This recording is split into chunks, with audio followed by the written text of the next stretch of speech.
69 degrees our game time temperature. And here's the first pitch of the ball game. It's a strike on Dexter Fowler. It's our first look at this young man, and he is considered one of their top prospects and has been the past couple of years. Batting .254. Talk a lot about Devon White. Made the comparison, the switch hitter and being a tall, lanky guy that can really run. He is a big guy. Can cover quite a bit of ground, and we'll get a chance to see him in this 3-game series. 1 ball, 2 strikes on Fowler. There you have it. 6'4", 173 out of Atlanta. Swing and a miss, and a good start tonight for Rick Porcello, who strikes out Fowler. 1 gone. That's a great changeup right there too. He's asking if it was a strike, but it was good arm speed and right where you want to throw it with 2 strikes down and out of the strike zone. That's about as good as it gets for a right-handed pitcher against a left-handed batter right there, isn't it? And especially with the left-handed hitter who's just trying to put the ball in place, slap it a little bit, and he threw a changeup and had him completely fooled. Here is Troy Tulowitzki, the shortstop for the Rockies. Tulowitzki batting just .234, and he is the guy that has had some pretty good seasons. He is 2 for 9 career against the Tigers. Had a couple of stints on the DL last year. Sends a ground ball left side. It gets by Inge, but he's backed up by Santiago, who makes a nice play. That was a nice play. That was going to look like it was going to be a tough one. He got the big hop and plenty on that throw to get him by a good margin too. Well, Santiago certainly known for his defense. He had to go deep in the hole for this one. Showing off his arm strength. And again, Rick Porcello getting ahead. That first pitch strike came in with a nice inside fastball and hit it where it was pitched. There's Todd Helton, the dangerous Todd Helton, who has carved out quite a career for the Rockies, and he's off to another fine start this year.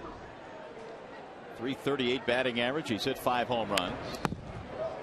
That one goes near the camera well. Hope everybody's okay down there. Look out. 1-1.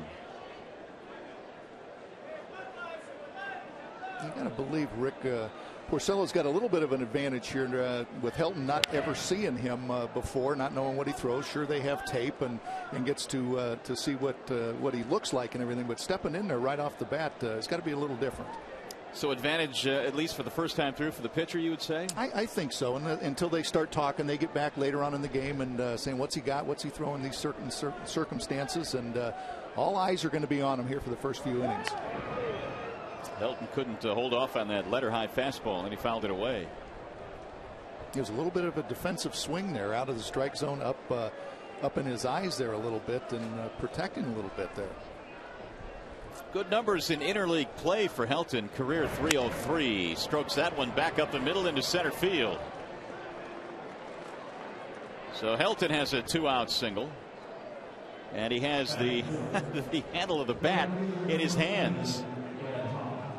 We had quite a few broken bats in that series against the Texas Rangers. We've got our first one already tonight. Yeah, it was a curveball that he stayed with. It was down, not a bad pitch at all. Just hit it off the end and splintered that bat in 2. So the Rockies have their first base runner. That'll bring up Brad Hopp, their cleanup man and right fielder. Ball 1 outside, off speed pitch to Hopp, who's batting .336.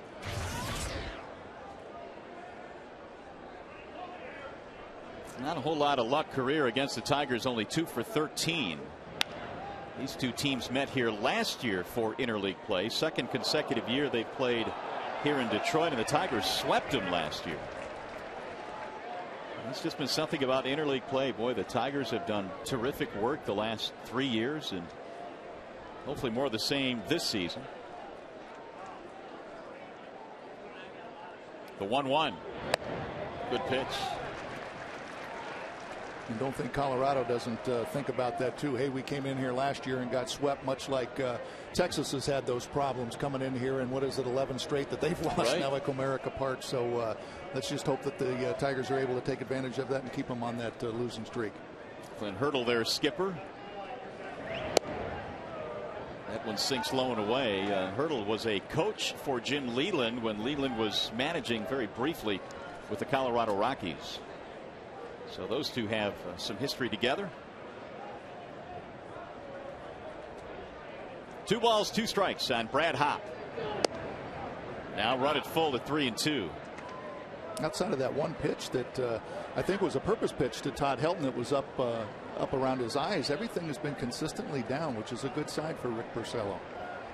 And you can, as always, expect some ground balls out of Rick tonight. Has a good ground ball to fly ball ratio. Runner will go on 3-2, and it's lifted in the air toward left field. Hit pretty well on the move is Anderson. He's going to have room, and the side retired. No runs and a hit. They strand a man, and we go to the bottom of the first. So far, so good for Porcello.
Tigers lineup looks like this. Curtis Granderson leads it off in center field. Placido Polanco batting second at second base. Clete Thomas in right. Miguel Cabrera's been hot. He's playing first. Larish your DH. Inge is at third. Anderson, Laird, and Santiago round out the lineup tonight for Detroit. The Bernstein Advantage brings you the scouting report on Ubaldo Jimenez. Get the Bernstein Advantage. We go to bat for you. Granderson takes ball one down low. Well, the last time Jimenez's outing, he was all for naught because this bullpen for Colorado has been struggling. They gave up 10 runs in the 7th inning. And his secondary pitches are the ones that he's really going to need to have success. He's got a great fastball, but just like young Rick Porcello, they can't rely on those fastballs, so he's going to have those secondary pitches working for him. Well, Jimenez is a guy that will rack up the strikeouts. He will throw a lot of pitches. The big kid that throws hard. Granderson ahead 2-1. 3 balls, 1 strike.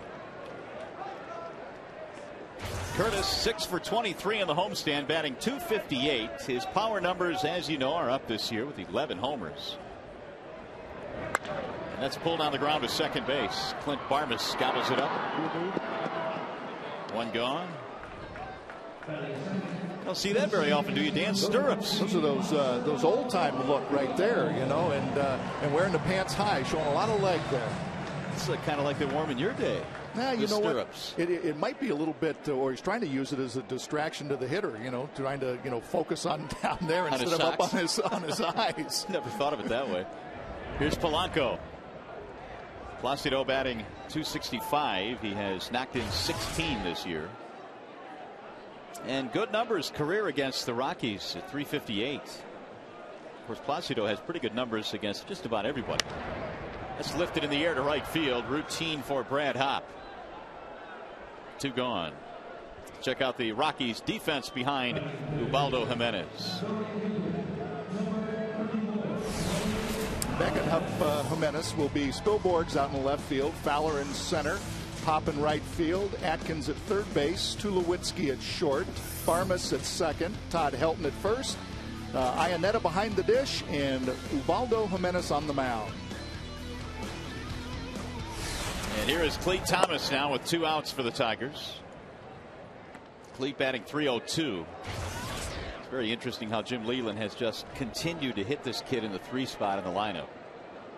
with the struggles that Maglio has had, you know, it's not very often, Dan, you see a kid come up from AAA and bat third pretty much consistently. You know, and that was kind of strange. I think a lot of people were scratching their heads and wondering about that move. How do you call a guy up from AAA and immediately insert him into the number 3 spot? And as you said, hasn't had a problem whatsoever. No, he's batting over 300. He's come up with some timely hits. Atkins got over there. Could not make the play. 2-1 on Clay Thomas. That thing should have been caught. Just flat out missed it. That's rolled to first base where Helton is waiting, and the Tigers go quickly and quietly against Jimenez. Nothing doing for Detroit. Will go to the second. Still no score.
It's the National League. The Rockies are in town for a 3-game weekend set here against the Tigers.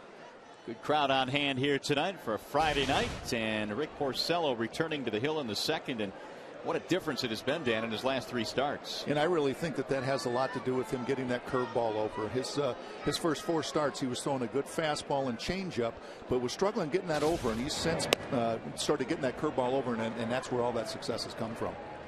And he is his second inning of work now as we go to the top of number 2. Ryan Spilborns sends a slow ground ball to third. Inge on the charge, barehanding. Great play by Brandon. He does that with regularity, and we talk about the importance of defense, and that was a nice play. You know, a good sinker down like that, and it's almost like you just yawn. Oh, well, you know, another great play by Inge, but he does it so routinely, you just get used to it. In a sad kind of way, you're right. I mean, you almost don't appreciate what he's been able to do as we check out our Lincoln Mercury Exmo. And look at how tough of a play that is. You're coming in full speed, and you got to get the runner and barehand it and then throw it up the line so it tails back towards first base. Here is Seth Smith.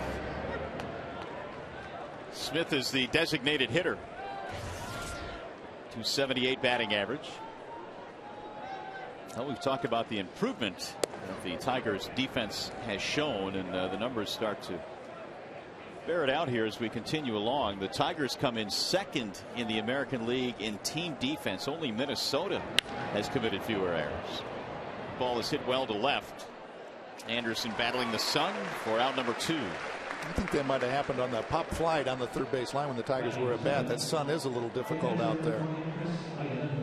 The early goings it is for the center fielder, the left fielder. The right fielder covered by the shadows. You see Josh has the shades down there. Kind of rubbing his eyes afterwards, trying to get that little dot out of there. 2 gone for Chris Iannetta. He swings on the first pitch, hits it back up the middle. Not going to get it by Polanco, and it's a 1-2-3 inning. It's another ground ball out for Porcello. Brandon Inge with a great defensive play. No score after 1.5.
With all kids 14 and under receiving a pair of Paws wristbands. For tickets, call 866-66-TIGER or visit tigers.com.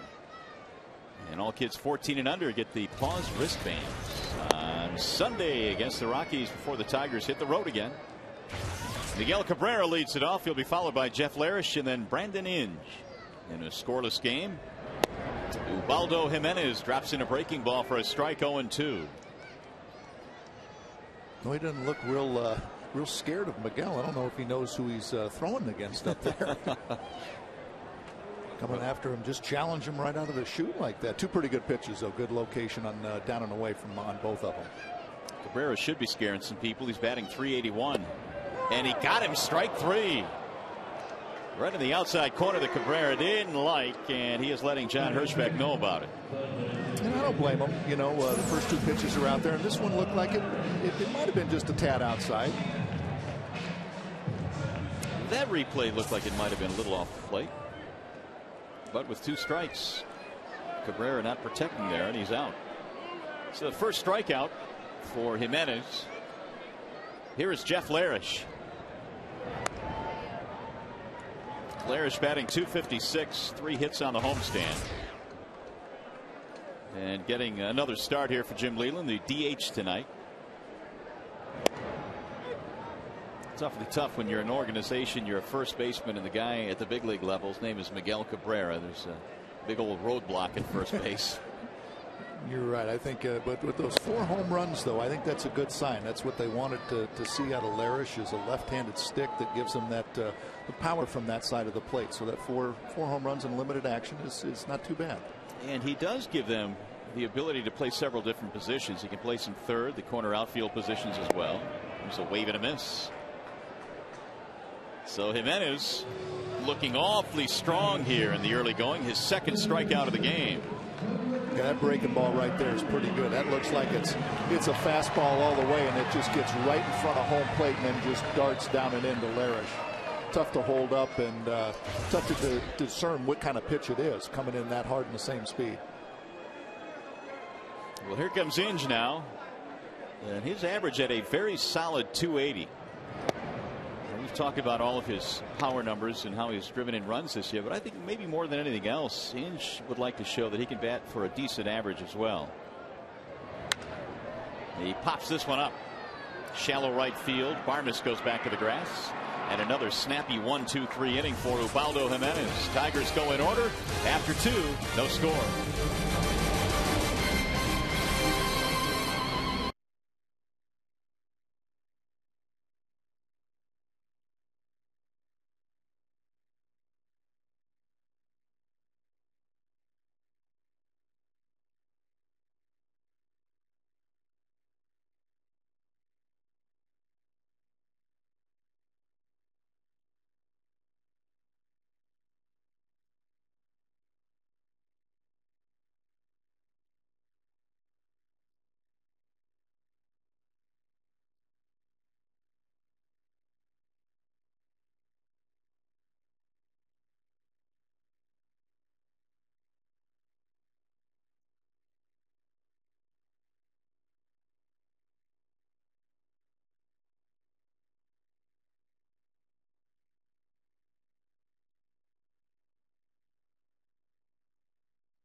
Tigers getting a crack at the Rockies here, and they started a 3-game series.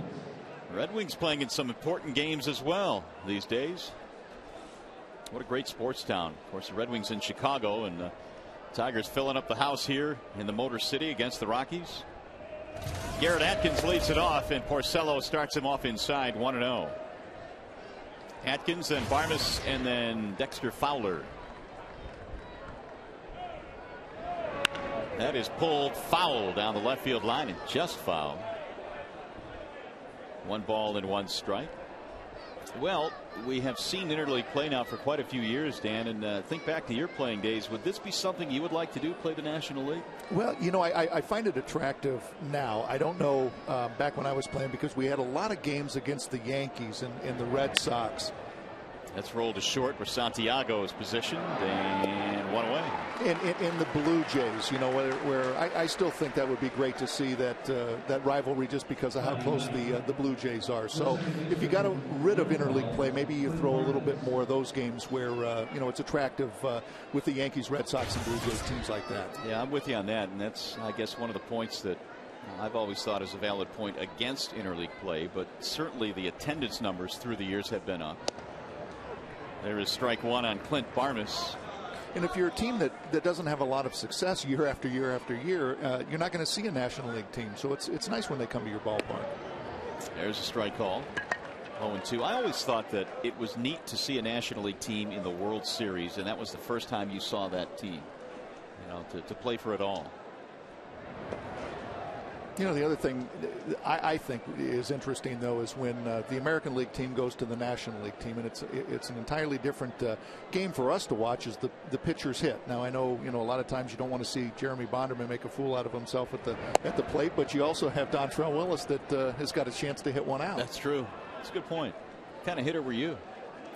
I was a lifetime 200 hitter, actually. Nice. Yeah. At one time I was 1 for 2, and I wanted to be released right then and there. That's tap foul. 2-2. The count stays on Barmes. Well, you talk about Dontrell, and he could really swing it. And he's probably chomping at the bit when they hit the road. You know, and that'll keep you in the game too. Absolutely. Instead of a pitch hitter. Yeah, that's a good point. Because if you're in the middle of a ball game and the skipper has to make a decision on a close decision on whether to take you out or let you hit, he may leave Willis in a National League game. Let him hit. Maglio is back with the team, as you see. There is strike 3 on Barmes. Second strikeout now for Porcello. And both of them. The first one was a changeup that was not a strike, and this is a good curveball that is not a strike. So he can get it and throw it over for strikes, but he puts people away with those off-speed pitches that are down and away, and there's nothing those guys can do with it. 6 in a row now retired by Porcello, and we told you that he came in with victories in each of his last 3. And he has been really sharp again here tonight. And it's still, I don't know how many he's missed first pitch strikes, but not too many. Most of them, I think maybe 2 that I can remember that he has not come in with that first pitch strike. He is 7 of 10 first pitch strikes, to back up your point.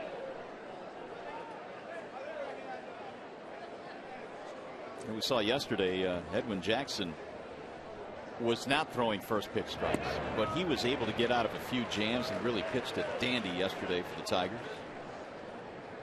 And he certainly had to battle through. It's I would assume a lot less stressful if you can get ahead of that hitter, as Porcello has done here again. The 1-2 is high. And Jackson threw all those pitches, what was it, 132, but I think he learned something from that, though. He can take away that, you know what, I didn't have my best stuff. I can go out there and throw 132 pitches and still win a game and pitch well, get good results. Drilled in the air deep into right field. On the move is Thomas. This one will go 1 hop off the wall. Fowler is on his way to second. He will pull in with a 2-out, 2-base hit. Second hit of the game now for the Rockies. And a 2-out scoring chance for Troy Tulowitzki. Porcello had retired 6 in a row prior to that double. Tulowitzki bounced out 6-3 back in the first, and now is battling a 1-for-13 slump.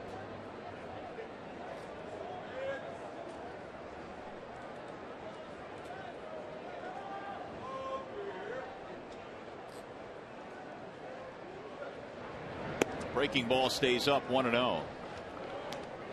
Tulowitzki spent a couple of stints on the DL last year, played in 101 games, so not quite as many as he had played in the past, and had only 46 RBIs. And he pulls this one on the ground. It's through, a base hit. Let's see if they send Fowler. They're going to send him home. Anderson has a chance. Wow. The throw to the plate is in time. Wow. They got him by 5 steps at least on a perfect throw by Josh Anderson. Tigers continue to play great defense.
Back here in the Motor City, 69 degrees at game time. Beautiful night as Josh Anderson, who just got finished throwing out Fowler at home plate, is now leading off the bottom of the third. You got to be all charged up after making a great play like that, and then hurry up, get that helmet on, and run to the plate. Fowler can really run, but he was out by a mile. You know, there's 2 outs too, and he doesn't have any reason to hold up there, you know, to be worried about the ball being in front of him like that. And like you said, just still by 3-4 steps. Anderson has the ability to bunt, and therefore Atkins is in tight at third base. Josh batting .288. 3 hits on the homestand. Jimenez 6 up 6 down so far against him. It's lifted in the air. Shallow left. Spilboards will come on to make the play. 1 gone. So 7 straight now retired by Jimenez. That'll bring up Gerald Laird.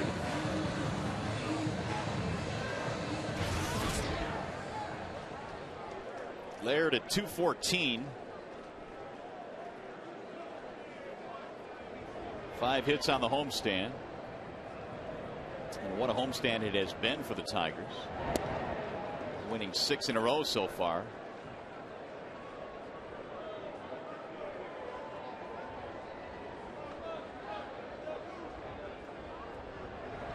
Right back up the middle into center field. That's a base hit, and that's the first Tigers hit of the night. 1 out single by Laird. This might be one of those nights with these 2 starting pitchers where runs could be at a premium. Jimenez has looked good, and so has Porcello. And Jimenez in the month of May has an ERA of 2.00. Only Jake Peavy and Randy Wolf have been better this month over in the National League. I think, you know, again, with the bullpen of the Rockies struggling a little bit, you know, Jimenez is really going to come right after him and try to keep those pitch counts to keep him into the game a little bit longer. There's another base hit right through the box. Laird heading to third, and he is in there diving safely. And the Tigers have something brewing now. Santiago has just extended his hitting streak to 8 straight. He just keeps on rolling. I mean, every time it seems like I see him play, he never makes an out. I mean, it's fun to watch. It is. and doesn't try to do too much with that pitch. It's just sinking right down the middle like that, but doesn't try to pull it, doesn't try to do anything, but just hit a nice hard ground ball right back up the middle. So the Tigers, who were looking for their first hit, now have back-to-back singles. That'll bring up the top of the order, Curtis Granderson. Laird's uniform is all dirty. He made a diving slide into third base without a throw. Grandy is 0 for 1 with a ground ball. And gets himself where he just needs a sacrifice fly here to score the run instead of holding up at second. Aggressive base running like that, and got to third, and hopefully Curtis can get him in. Ball 1 from Jimenez.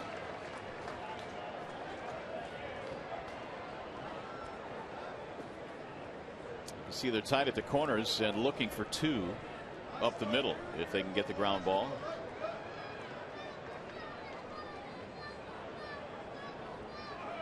Grandy came into this game 2 for 3 career against Jimenez. These two teams again meeting last year in this ballpark.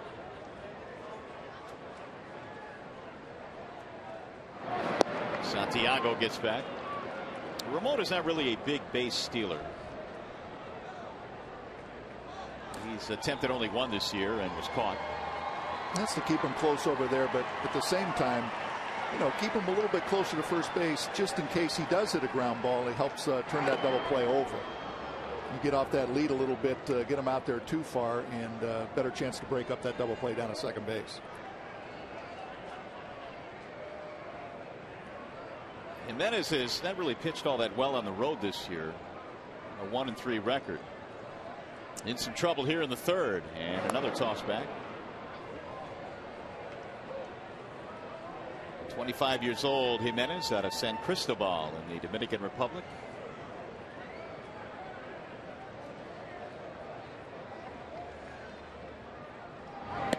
There's a strike.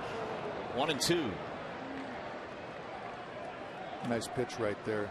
You see where they signaled for that fastball inside and started it almost at his belt buckle, and it tailed right back over the inside part of the plate. Hitter tends to give up on it a little bit. Right back in there with a breaking ball. You know, that's where it becomes hard to be a hitter like that. You know, you got to make your decision so quickly. Okay, a fastball that you gave up on is a strike. Okay, now he throws that hard breaking ball. You're right on it. You're right on it. And right at the last second, it comes in and almost takes your belly button off, curving inside like that. And now it's 2-2 on Curtis. Iannetta setting up inside again. And they come right back in there. And now the count fills at 3-2. Gene Lamont running through the signs. Crowd getting into it now. Tigers trying to take an early lead in this game. Got to believe that Santiago might be off on this pitch. And they're going to bluff him back there.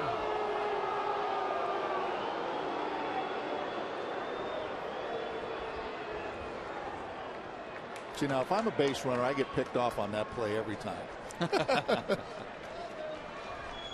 3-2, and the runner is holding, and it's popped up right side of the infield. Barmes to the grass. So Granderson unable to get it done, and there are 2 gone now. It's going to take a 2-out hit from Polanco and see if he can come through. Well, this game tonight is available in crystal clear high definition on Fox Sports Detroit HD, sponsored by Comcast. You know, Dan, this is one area the Tigers have been very good on this homestand. 2-out hits, and with this guy at the plate right now, Polanco, very good at putting the ball in play, going the other way, and a very good 2-out hitter. He is. I mean, and that might be one of the things that went through Jim Leland's mind about not starting Santiago from first base, and maybe the triple play from the other night is playing a factor too.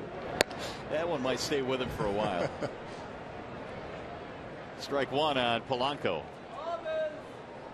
Placido fly to right field his first time up, has a 4-game hitting streak. That one gets away from Iannetta. Here comes the runner from third, and Laird scores standing up.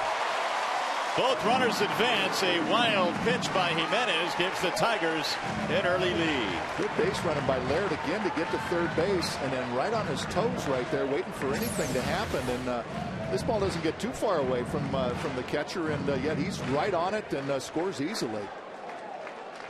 And I think that's the key point. It really didn't roll all that far. Laird had to make his mind up very quickly and able to score standing up. It makes Curtis Granderson feel a whole lot better right now, too. Certainly picked up his teammate there. Runner in scoring position now with Santiago at second base. 1-1 is skittered into right field. It's sinking and it will drop. It's a base hit. Santiago will score, and it's another 2-out RBI for the Tigers. Polanco gets it done. And there you go. How big that pitch was, that wild pitch. Allows a run to score, gets the other runner in scoring position, base hit, 2-0. Does a great job of getting Curtis Granderson out with 1 out, and all of a sudden you're down, just because of that one pitch, you're down 2-0. A terrific attempt by Hop in right field. He almost got to that ball, but fell just a little bit short. Santiago scoots in from second base. And an early 2-0 lead for Detroit. Here's Clete Thomas. Right back up the middle on the ground. Cut off by Tulowitzki, and they get the force at second base. Awfully close. Tigers score first, though. They get a couple of runs. Leave a man. We'll go to the fourth inning. 2-0 Detroit.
Well, I know that one. I know, you can't answer.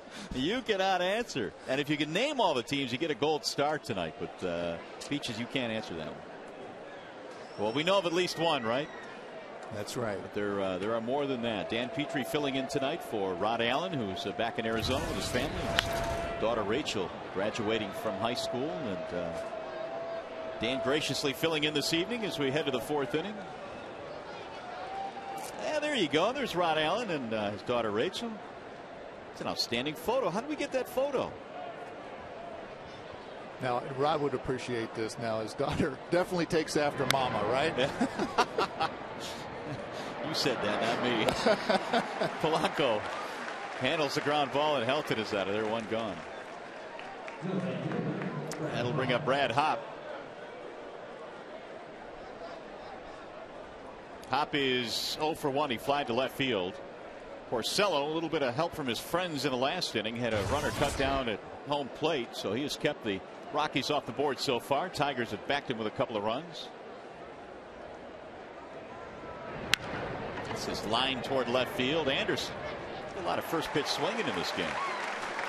I think they know that Porcello is just pouring the strike zone, and boy, you don't want to wait too long or you're going to be down 0-2. Todd Helton might be a little different story, being such a good 2-strike hitter, but he'll hit anybody with 2 strikes. But everybody else, boy, I don't want to go down too far. Well, they often talk about how you have to be patient against pitchers to drive up the pitch count, but if that pitcher is hitting strike 1, strike 2 consistently, you really don't have a choice. No, and then the strikeouts, as we pointed out earlier, where he gets ahead like that and he throws those off-speed pitches that are out of the strike zone and makes you expand your strike zone. Spilborghs grounded out his first time up. 10 of 14 first pitch strikes now for Rick Porcello. And don't think those defensemen out there don't like playing behind a guy like that. Grabs that ball quickly and just pouring in those strikes. They're on their toes, and that's probably a good indication why they keep making all those great plays behind them. Could you, when you played, feel the defense kind of sag if you were having one of those nights where you just couldn't throw strikes and fell behind hitters? You could, and I'd always gauge it by turning around and looking at Alan Trammell. If he was on his toes and kind of looking excited, I knew things were going well. And boy, I'd look out there sometimes, you know, and his head would be down, and I didn't have such a good feeling. 1-2 on Spilborghs. Or Lance would come out and squeeze my neck. There's a wave and a miss, and Porcello continues his good roll here. Third strikeout for Rick. 1, 2, 3, they go.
Career, mull that over for a little bit. We're going to get Cabrera up there first. We'll give you the answer here momentarily.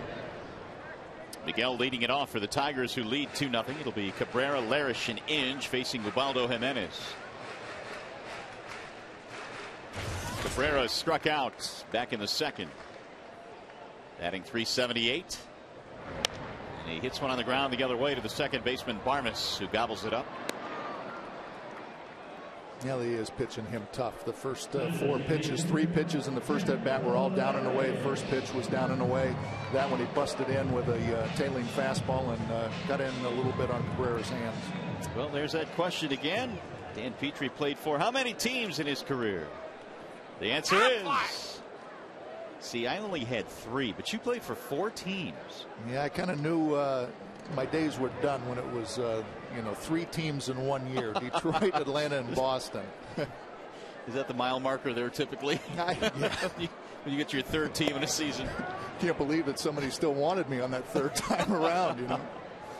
Jeff Larish, the batter. Well, tomorrow, May 23rd, 25th year anniversary of you defeating the California Angels 4-2, and it's just a typical big league game. There was nothing special about that game, but you got the victory in that game over the Angels, and Rod Allen actually played in that game as well, and he was hit by a pitch. Tommy John hit him in that game.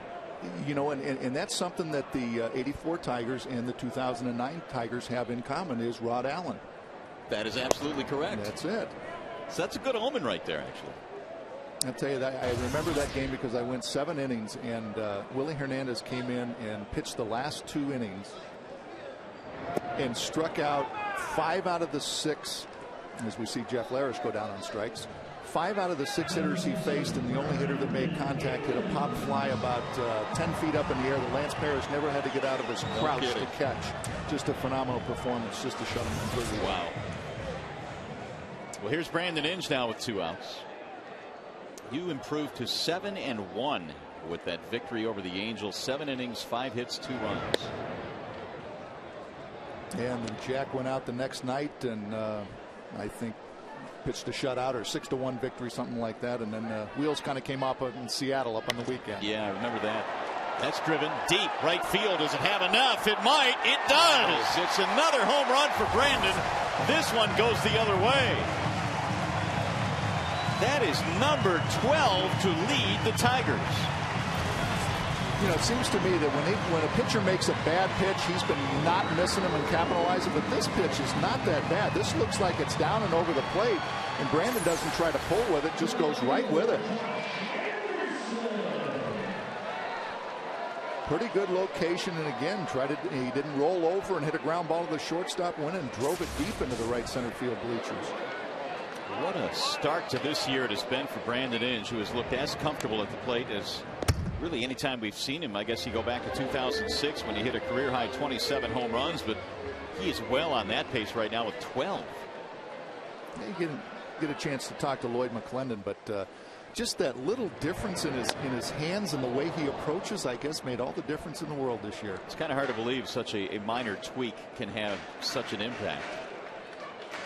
But for Brandon, it has. It's his 30th RBI as well, and the Tigers get yet another 2-out run. That is 23 2-out RBIs on this homestand. And how much do you think him being back over at third base, where he's having fun and just smiling all the time and getting away from behind the plate? You know, that's a great point. I think it means a lot. Jimenez thought he had struck him out, but Anderson fouled that one off. You know, it was no secret that Brandon didn't really want to move back to catcher, but he feels so comfortable at third base that it has had to have an impact on his offensive game. That is strike 3. How about 97? Good with move. A lot of movement. That is his 4th strikeout. Not before that happened. Inge goes the other way with a solo shot.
We go to the 5th inning. It is time now for our Cabot Woodstain's legendary performance. We go back to May 22nd, the year 2002, right here at Comerica Park in Detroit. On this date in baseball history, the Tigers beat the Indians 2-0. Jeff Weaver, a complete game 1-hitter. He lost the no-hitter on that ball off the wall in right field. Craig Paquette, who typically played infield, was starting in right on that day, and that's how the no-hitter ended. He got twisted around out there, and Weaver had to settle for a 1-hitter.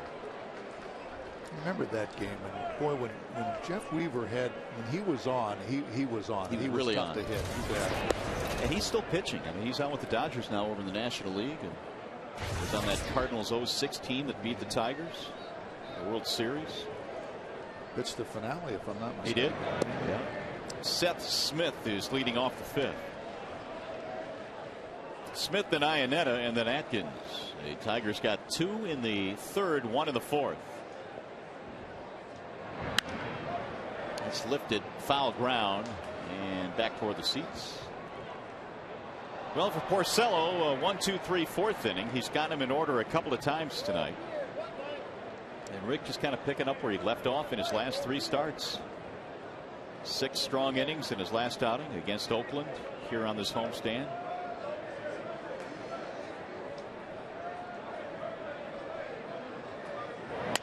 Bouncing ball hit to first. Gobbled up by Miguel.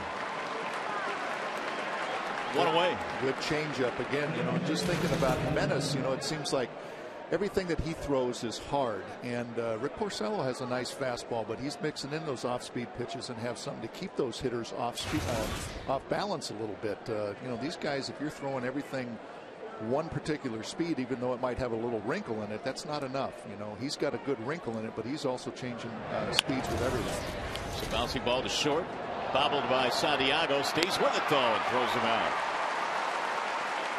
It's another first pitch out, and there have been a few of them in this game now for Colorado. You could just see that happening, couldn't you? That ball just climbing up his glove. He does a nice job of keeping it in front of him, though. Right off his chest, kept it in front of him, and you know, still had time to throw the runner out. Here is Garrett Atkins. First pitch strike, 0-1. Atkins is 0 for 1, and now 3 for his last 43. Really struggling. I mean, he went through a few stretches this year, and earlier this month was 0 for 25 in one stretch.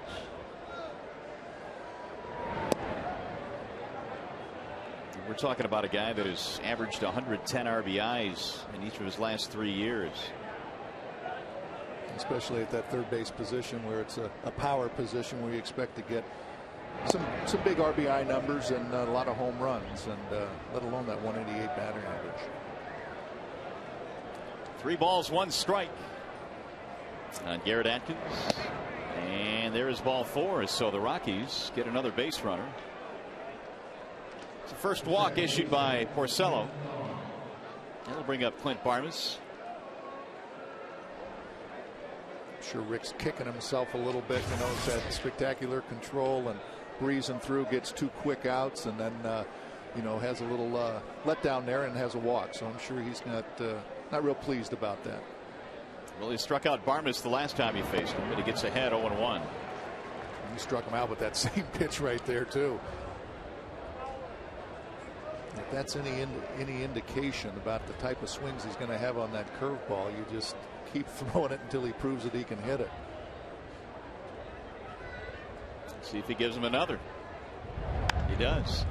Little pop up that's going to get through right off the end of the bat into center field. Atkins going to third, and he is in there. So a break for the Rockies. They got a 2-out walk and then a little bloop shot to center by Barmes. Yeah, not a terrible pitch. It caught a little bit more of the plate. It was a little more down the center of the plate. The other ones that he struck him out on in the third inning was down and away, and the first pitch to him was down and away. That one just had a little bit more of the plate, but was still down and didn't hit it hard. Just fortunately, just placed just perfectly. So down 3-0 now. The Rockies bring the tying run to the plate. Dexter Fowler, who doubled in his last at bat. Fowler last year, if you're wondering about his power numbers, we know he can run. In Double-A, he hit 9 home runs. He's got a couple this year at the big league level.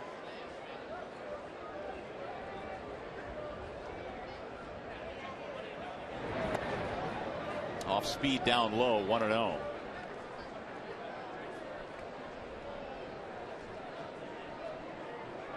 Fowler earlier this year in a game back on April 27th stole 5 bases in a game. And he has 10 for the year. There's nothing like having that element of speed at the top of your lineup. And for the Tigers, they've had a guy like Granderson who can run but also has power. That misses outside 2-0. That's what I love about Curtis Granderson, is that very same thing that you just mentioned, where he gives you the stolen base element, but for a pitcher, can change the game just right at the beginning. As soon as he steps in first time at bat, it could be 1-0 or gets on base and he's in scoring position right off the bat. Grandy has had 18 career leadoff home runs. It's like Ricky Henderson. That's exactly who I was thinking about before you said that. Just he had such a small strike zone that you had to almost put it on a tee, and if you did that, he was going to hit it for a home run. That's pulled to second base. Polanco has it, and Fred over. Inning over. They will strand 2. You're watching Tigers baseball on Fox Sports Detroit, presented by Bell Tire.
Three 0 Tigers lead, and we go to the bottom of the 5th inning now here at Comerica Park. Gerald Laird will lead it off. He'll be followed by Santiago, and then the top of the order, Granderson.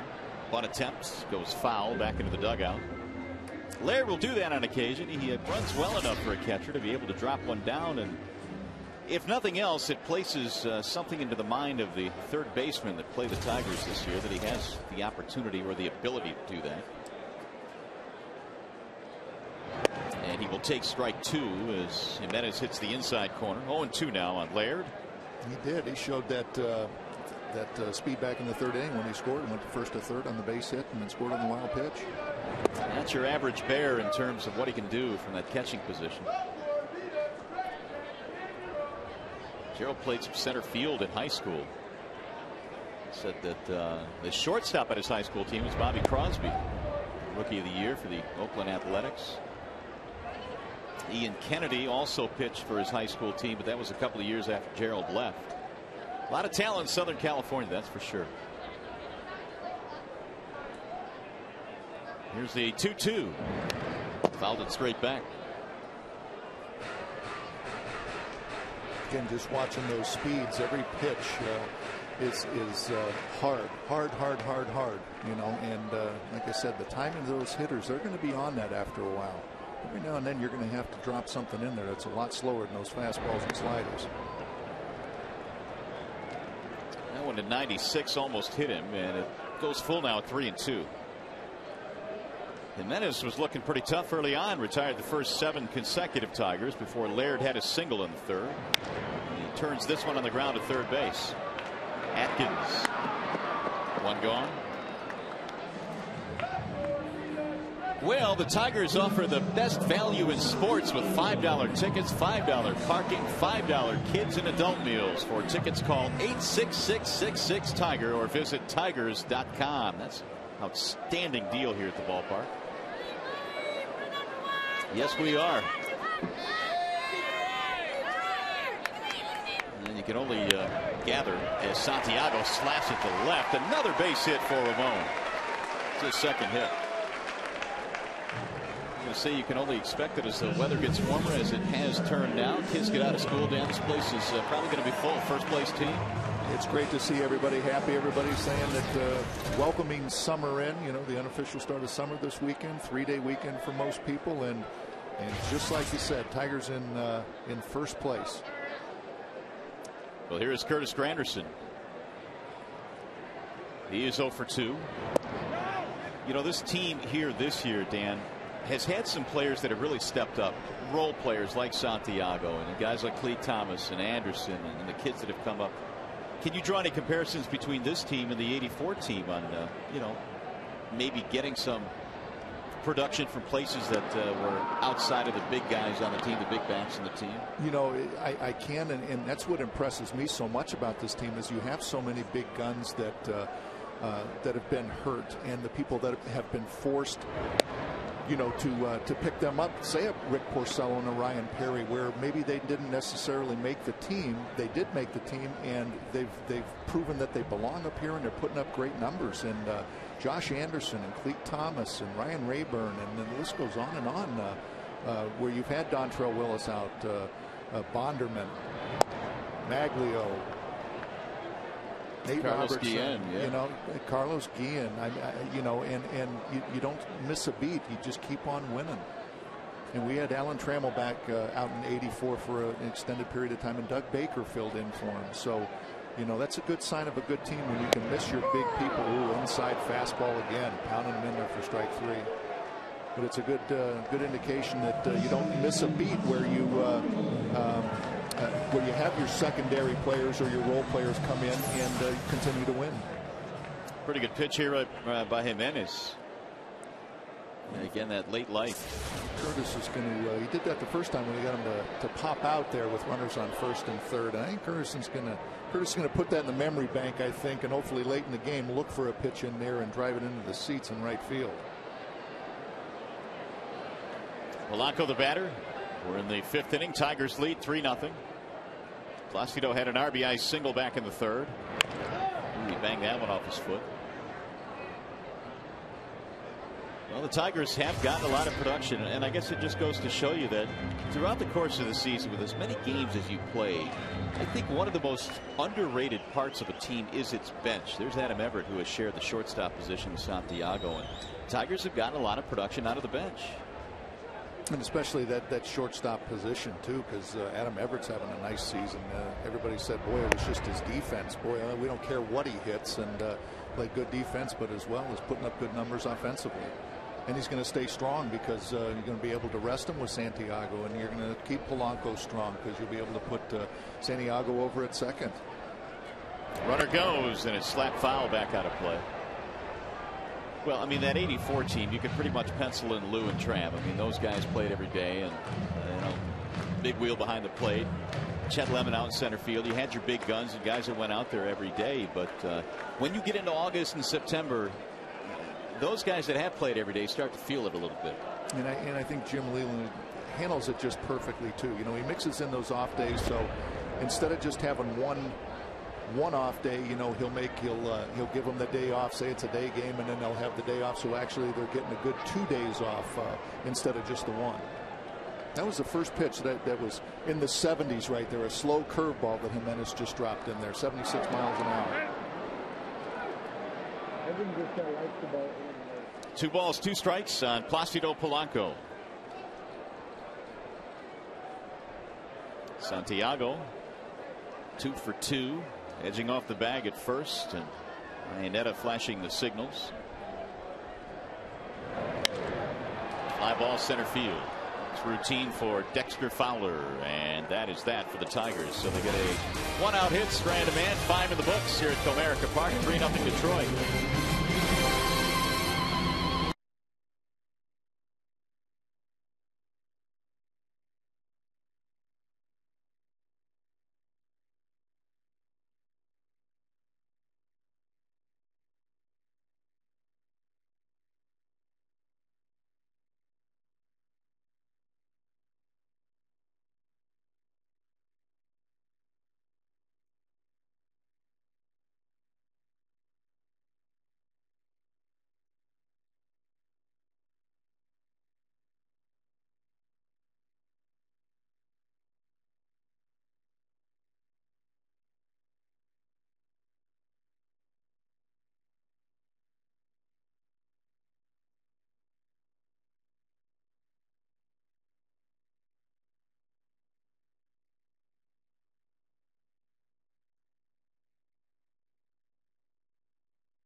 defense, the Tigers flashing some leather here. Spilborghs was thrown out on a great play by Brandon Inge back in the second, and then with the Rockies trying to score in the third, Josh Anderson throwing out Dexter Fowler at the plate on a perfect throw to Gerald Laird. Tigers again one more time playing some great defense, and again they are the second best defensive team in the American League, right behind Minnesota. It's fun to watch Porcello there backing up home plate thinking, ah, crud, I just gave up a run, and seeing that perfect throw, and you see him get excited right there and patting your teammate on the back. That's a great feeling. He got fired up indeed. And has really pitched well here tonight. He has scattered 4 hits. He's facing Tulowitzki here in the 6th inning. Tulowitzki, Helton, and Hop, so he has 2, 3, and 4 in Clint Hurdle's lineup.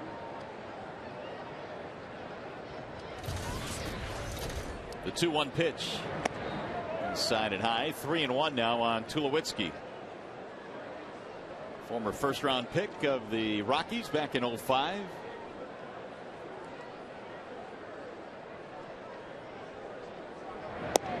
And there is ball 4. So the leadoff man is on for the first time tonight. Just the second walk issued by Porcello. We'll see now if he can get one of those patented ground balls here. Yeah, it's the last 2 innings. He's fallen behind just a couple of guys. I don't know if that's a sign. I don't think he's getting tired being as young as he has and his few pitches that he's thrown. But getting deeper into the game here a little bit, thinking about nerves a little bit, getting that W. And maybe Gerald Laird thinking along those same lines out there to calm him down a bit. Although I would assume, Dan, as a guy who has played in the big leagues at his age, his mound poise and presence really is impressive for 20.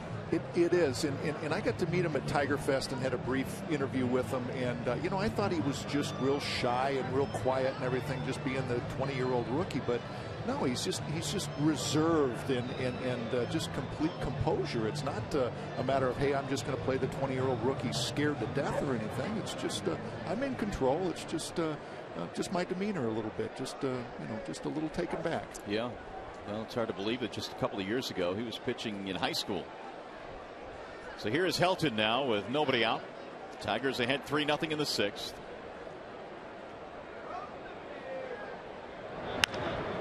It's lifted back out of play. 1 ball, 1 strike on Helton. Looks like there's some activity now in the Detroit bullpen. And Porcello's pitch count still in fine shape. 71 pitches here in the 6th inning. Zach Miner is tuning up. 1-2. And those are the kind of things that goes through a young pitcher's mind too, where you know you've got a 3-0 lead, and you know, as you had pointed out at the top of the inning, you got 2, 3, 4 coming up, and oh boy, I don't want to walk this first guy, or I don't want this first guy getting on, because then I got the tough you know, Todd Helton coming up and Hop coming up next, you know, and you start, you know, thinking negative and putting negative thoughts in your mind instead of just continuing to go out and do what you've done the first 5 innings. Right back up the middle into center field, and a base hit for Todd Helton. And here come the Rockies now with 2 men on and nobody out here in the 6th. Well, let's see what Comcast is telling us tonight in the high-speed pitch range for Porcello. A high of 94 and a low of 73, and that's that range you're talking about. Yeah, it's a good range, but there's a lot of in between there too. That's what I like. I mean, you can say 94 and 73, but you know, there's some 89s mixed in there. There's some 85s and 81s. So there's a whole lot of fastballs that are different speeds and curveballs that are different speeds. And we just hit a balk here. Yeah, we got a balk on Porcello. Looked like he may have flinched a little bit. That's going to take the double play out of order, moving the runners up now. Yeah. Well, that wasn't even close. Yeah. Sometimes you get into your mind, you know, what the catcher is going to call. You know, you're expecting him to call a fastball, or you're expecting him to call a curveball. And when you get to that particular sign, you start into your stretch, and he continues to flash signs, and it's too late. You flinch a little bit. Second and third now. And strike 1 on Brad Hop. Yeah, I love that pitch right there. It's a changeup, you know, where they've got a little bit of momentum here. Second and third, I just balked and everything. Hop's got all the advantage, and he drops that first pitch changeup, a big pitch right there. Takes the momentum right out of the hitter's hands. Hop has lifted the ball in the air twice to left field in this game, 0 for 2. And he's been battling it a bit. 4 for his last 22, yet his batting average still pretty healthy at .331. The 1-1 pitch. 1-2. Hop played his college ball at LSU. Let's see if he can locate that real good changeup of his down and out of the strike zone, especially 1 and 2. He knows that he doesn't have to throw a strike here. Well, he's been a good 2-strike hitter. .311 with 2 strikes in the count. Good block by Laird. And that's okay. That's what I mean. A pitch other than a fastball, whether it's his changeup or his curveball, but he knew he didn't have to throw it for a strike and get him to chase it a little bit. Down out of the strike zone, no harm there. And as like you said, Gerald Laird just surrounded that ball and just did a great job of keeping it right in front of him.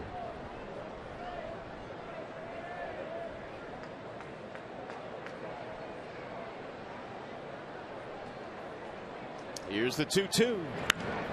Fouled away. I believe that was that changeup right there, but just up a little bit. Well, Porcello gave up a single and a double in the third, but they had a runner thrown out at home plate. He walked a man and gave up a single in the fifth, but that came with 2 outs and pitched through that. This is his biggest jam right now with nobody out. And another foul. Rick pitching in his 6th inning now. The longest he has gone in a game. He has gone 7 innings twice. And has yet to throw 100 pitches in any start this year.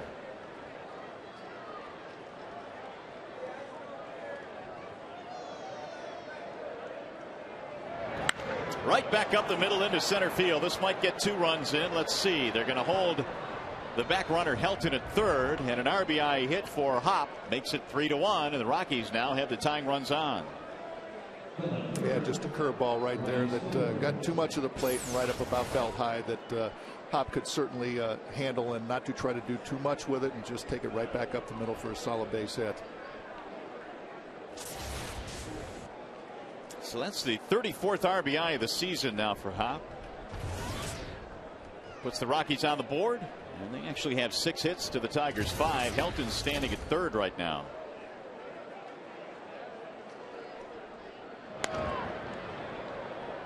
Ryan Spilborg's the batter.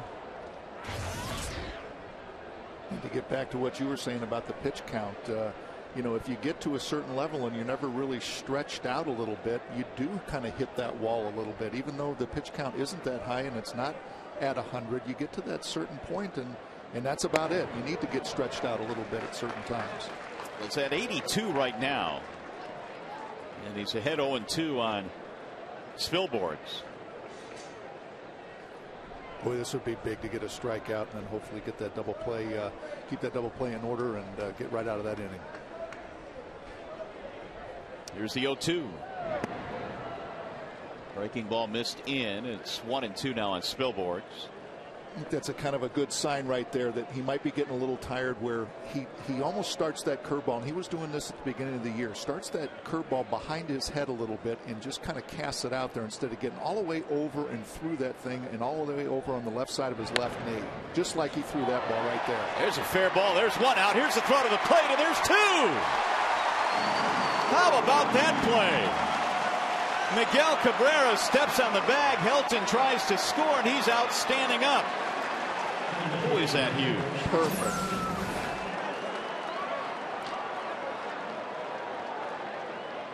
An accurate throw by Cabrera, who really has come on defensively at first base. Yeah, everybody keeps talking about his bat, and rightly so, but he's starting to open some eyes defensively. And 3 big plays by the Tigers defense tonight. So there's Rafael Belliard, who works with him every single day on his defense.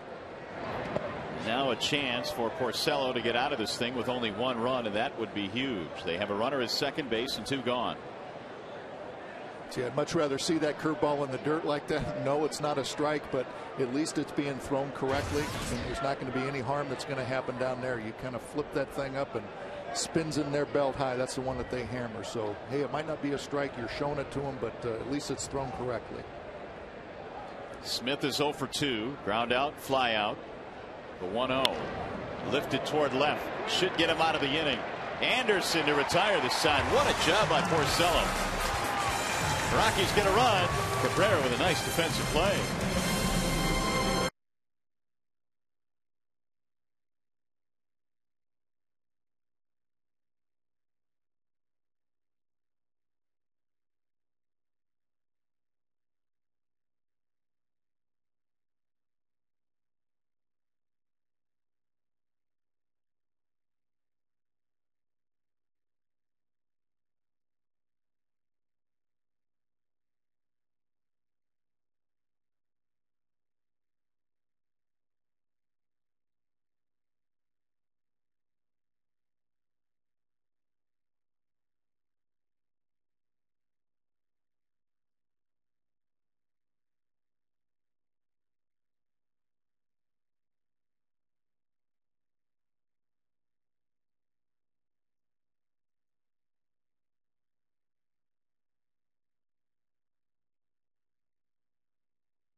Talk about the defense. The Tigers have had Brandon Inge on that Spilborgh's ground ball with a great play.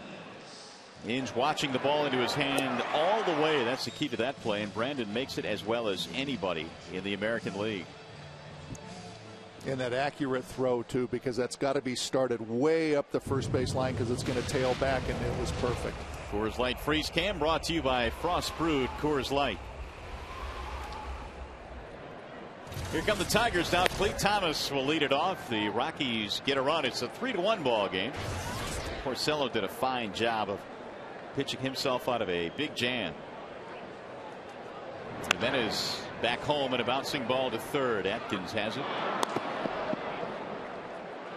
Clete is 0 for 3, 1 gone. Pretty good job there by the rookie who was facing runners at second and third, nobody out, to get out of that frame with just 1 run. Absolutely, and started with a leadoff walk, and the middle of that batting order came up and still kept his composure and turned what could have been in a big inning into minimal damage. Helped out a lot by Cabrera. Speaking of, here is Miguel at the plate. Jimenez stays away from him, 1-0. Of course, the Rockies know all about Cabrera with his days over in the National League with the Florida Marlins. That is rifled foul, third base side. Nice pick by Gene Lamont. Still has those hands. 1-1. Maybe it wasn't hit as hard as I thought. Still a nice play. Those catchers, they catch it. There's a bouncing ball to short. Scooting to his right is Tulowitzki. A couple of quick outs here for Jimenez, who really hasn't looked all that bad himself tonight. No, he hasn't, and doing what every pitcher should. As soon as your team gets on the board there, go out and shut the opposition down and show them, hey, we're right in this ball game. Quiet that Tiger offense down, and I'm going to give my team a shot here. Well, it's been a tough night for Jeff Larish. He has fanned twice against Jimenez.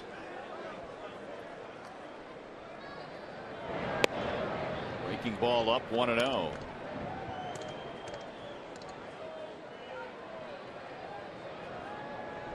Rockies right now are dealing with a 10-game road trip. It's winding up here in Detroit. Played in Pittsburgh and Atlanta to start the trip. Inside as he spins out of there, 2-0.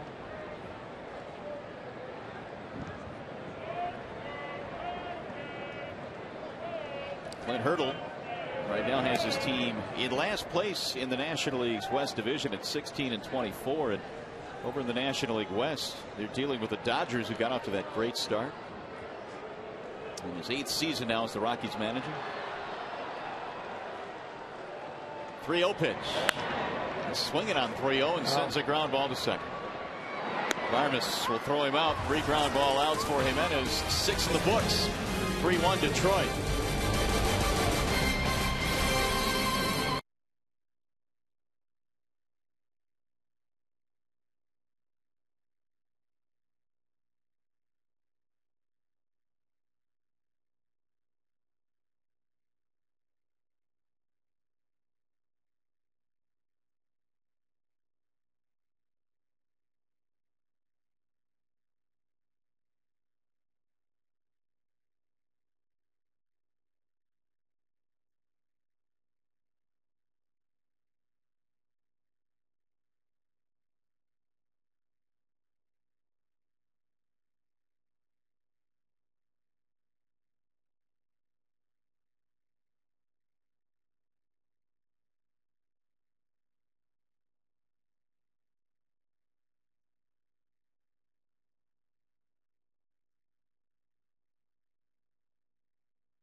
Jeep Superstores, and by Wallside Windows, we can do that. We are the factory. Back here at Comerica Park, where the Tigers are opening up interleague play. They had a big play there with Josh Anderson throwing out Dexter Fowler earlier in the game, and the Tigers are leading it 3-1. They've been out hit by 1, but they lead by 2. And speaking of Wallside Windows, we have a Wallside Windows pitching change. Here's Ryan Perry. 16 games so far this year for Perry. Walks a little bit high, 13 against 16 strikeouts. But again, Dan, here's a guy that has what could be termed an electric arm. You know, and again, in spring training, you didn't know if he was going to actually go north with the team, and did enough in spring training. And with Zumaya's health in question, ends up making the ball club. And okay, so what? He's a little wild. You know, you can work through that, and he's certainly shown enough to warrant the positions that he's been in coming in games like this that are tight. And they have been trying to work through the base on balls that Ryan has had. Looked like he went around there. Oh, that's Wally Bell saying no. 2-0 the count. And that's what a hard throwing right-hander like that, or a hard thrower in period, you got to make your mind up so quickly. You'll get a lot of those check swings like that.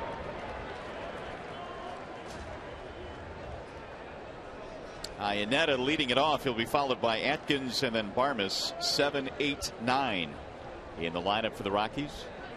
You know, I like this Ryan Perry coming in too, because it gives the Rockies a different look. I mean, yes, they're both right-handers, he and Porcello, but it's a completely different repertoire, I'd say, with Ryan Perry coming at you just right over the top with a hard fastball, and Porcello out there pitching just a little bit more, a little more movement. So it gives them just a little bit different look, as opposed to if Zach Miner follows them. They have very, very similar stuff. Well, you talked about the fact that you can work through some walks that Perry may have, and he's fallen behind here 3-2. But when you have a guy that has this type of arm, and Jim Leland, even though he's only 22 years old, has not been afraid of using him late in games and in tight games, and that certainly is the case here tonight. I think that's what makes, as the ball's popped up down the left field line. Can anybody get there? Tough play. Inge with a great play. That is unbelievable. How far he went out. That is unbelievable.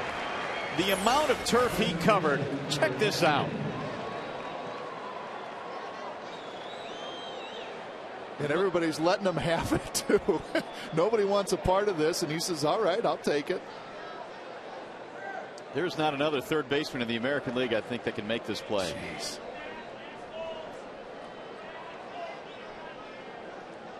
Santiago got there and Anderson got there, but neither was going to be able to make that play. And Inge with another solid defensive play. That's the second one he's turned in this game. Here's Atkins. We were saying about what Jim Leland, will do that for a player, not just a pitcher, but a position player, showing him that he has that confidence in him. If he only puts him in situations that are blowouts, he's not going to gain any confidence. So he certainly gets confidence by putting him in these tight situations. Here comes Clete Thomas in from his right field position. 2 gone. Perry has retired the first 2 men. And confidence can be maybe the biggest key in this game, I would think. And all these guys, when you get to the big league level, aside from the elite guys, obviously, are really talented baseball players. But confidence is such a huge portion of that equation. And especially when you're young, you know that you have good stuff, but there's some doubts that creep in. Hey, this is the major leagues. I'm not supposed to be here. I'm only 20. I'm only 22. So do I really belong? And when your teammates and your manager has that confidence in you, it only fortifies your own belief in your stuff. Clint Barmes with 2 outs. That last fastball at 97 from Perry. 97, 98, 99. It seems so pedestrian these days. And, and I guess it was the 91 or the 92 of your day. Right. That's correct. Yep. You were throwing pretty hard when you were 91, 92, and occasionally you'd see a guy that was throwing 95. 2-1 on Barmes. So Perry gets some help from Inge. He gets Atkins to fly out. Barmes is 1 for 2 in this game, a single back in the 5th inning. We'll see if the Tigers bullpen can hold on to this one tonight. Inside. 3-1.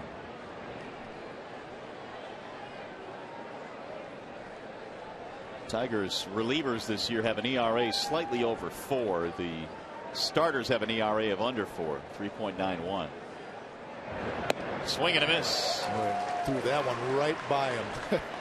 And that's a 3-1 where you got to figure that he's going to come in with a fastball, and he's tardy on this thing. That thing's in the catcher's glove or by him before he even makes his mind up to swing. Fouled straight back.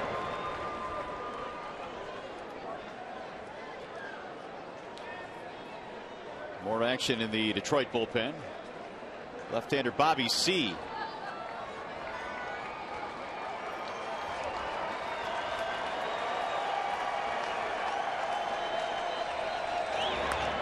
Fouled away again. Just keep pouring those fastballs in there. That's right. Challenge him. What's the worst thing he can do? How can he hurt you the most? So what if he hits a solo home run? Just get this guy out. Don't walk him. Right after him. Ooh, look out. 95 right at his helmet, and that is ball 4. So Barmes on with a 2-out walk. That'll make for an uncomfortable at bat. He tried to, I think, get a little extra and overthrow that one just a little bit, and that's why it was not close to being a strike. So here's the top of the order now. Dexter Fowler. 1 for 3 with a double. Tying run at the plate here in the 7th for the Rockies. And there goes the runner. Here comes the throw from Laird. It's on target. Got him out at second base. What a throw by Gerald Laird. They cut down Barmes. Inning over. The Tigers continue to play some spectacular D tonight.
game on both ends as the interleague play begins for 2009. Jimenez back to the hill, and Brandon Inge, who has a homer in this ball game, will lead things off. For the Tigers, Inge, Anderson, and then Laird. Jimenez's pitch count in great shape. He comes in, although trailing 3-1, has now thrown 78 pitches. The 1-1. Brandon's homer was hit to the opposite field. He's got 12 now this year, leading the Tigers. That's inside and high. 2 balls, 2 strikes. And Brandon's pretty much done it all this game so far with those 2 fine defensive plays, let alone the home run. Well, he's a guy that can really change the course of a game, not necessarily with his bat, but what he can do defensively. And the 2 plays he has made tonight have really gone a long way toward keeping the Rockies at bay offensively. The 2-2. And that's Brandon's attitude. I get the feeling too is, of course, you want to get a couple of hits every game, but even if I go 0 for 4 or 0 for 5, if I can make a couple of great defensive plays and do my part there, that's I've done my part to help our team win. Good breaking ball. Brandon is called out on strikes, and Jimenez has 6 strikeouts. He kind of froze Brandon right there. Almost started it right at his belt buckle and curved right over the heart of the plate. I don't think Brandon had taken him a little off guard there. Tigers got a pair in the 3rd, 1 in the 4th. They haven't scored since. In fact, Jimenez has retired 6 in a row. And here is Josh Anderson.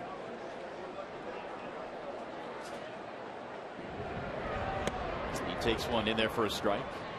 Anderson, by the way, in throwing out Fowler earlier in the game, now has a team high 3 outfield assists. Not bad for a guy who doesn't play every day. It's been a nice piece that the Tigers picked up at the end of spring training. It's amazing sometimes, Dan, how some of the minor deals that general managers will make turn out to be the deals that maybe in some cases help the team the most. That's a good point. Everybody wants those blockbuster deals where you get a Miguel Cabrera and a Dontrell Willis, but it's those little missing pieces of the puzzle that come in and can pay such dividends for your ball club. 1-2 now on Anderson. Who knows? Carlos Guillen goes down. He's supposed to be your left fielder, and you make that deal, and it turns out to be brilliant. Yep. There's a nice pattern here Jimenez is doing with the left-handed hitters, is really coming in with everything on the left-handed hitters, not throwing too much away to get those left-handed hitters to play with the ball to the left side of the field. Curtis Granderson, he's been pounding inside. Josh Anderson inside. Larish inside. Santiago's got him pretty well figured out with the 2 base hits, but the rest of them really pounded him inside. Again, the 2-2. Pounded inside that time and missed off the inside part of the plate. 3-2. Well, if Anderson could reach here, there's no question that he has the ability to steal a base. He could run. He has 8 steals. So Jimenez does not want to put him on, as he will get to second. And he does. Ball 4. 1 out walk. And that is not good news now for Jimenez. And just like you said, I think pitchers sometimes do. They talk themselves into that. Man, I don't want to put this guy on. I got to make him hit his way on, and you talk yourself into either guiding the ball, aiming it, and putting them on. Just that negative thinking talks you right into doing what you don't want to do. Well, now we'll see how they can hold on Anderson here. That's the first walk by Jimenez. Laird takes a pitch, and it's a strike. Iannetta is 6 for 20 in throwing out base runners.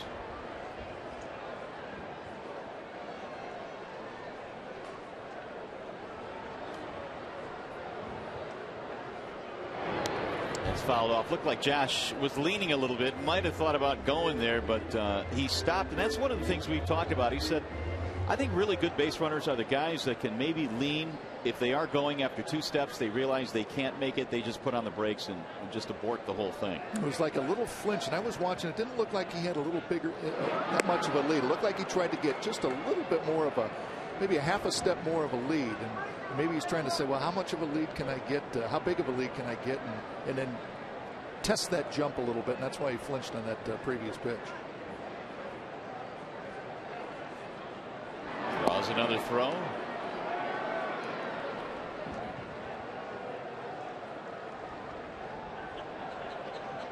A lot of times with it 0-2 like that, the manager will think, well, I better throw over there a couple of times because this is a breaking ball count. Slice to center field. It's down, a base hit. Anderson will get to third on this play. Josh cruising into third base. Meanwhile, Laird took a wide turn. That ball was bobbled, but he'll go back. And the Tigers in business again. Gerald Laird's quietly had a very nice game with a couple of hits, throwing a man out at second base, good base running from first to third, and scored that run. So very much involved in tonight's game. It's good to see him getting back into the swing of things, especially offensively. We'll get a trip to the mound now. Bob Apodaca, former big leaguer, the pitching coach with the Colorado Rockies, having a chat with Jimenez, and they have some activity. Hey, former Tiger Jason Grilli is warming up, along with the veteran left-hander Alan Embry. Familiar face back in town.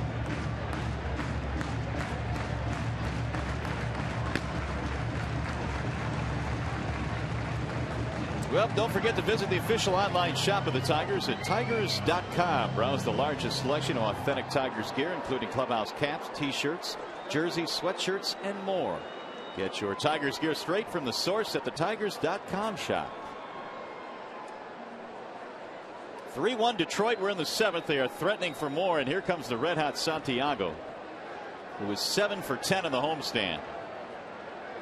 Had a 4-hit game on Sunday. Strike 1 on Ramon. 2 more hits in this game, couple of singles. There's that pounding that fastball inside again, too. Thing about Santiago, you miss with one over the inside part of the plate. He's shown that he's got good power. Yeah, he's driven the ball out of the ballpark 3 times this year. And Santiago with 19 RBIs. Anderson at third base. Tigers have Gerald Laird at first, trying to pad their lead here in the 7th. Game 1 of the 3-game weekend interleague series against the Rockies.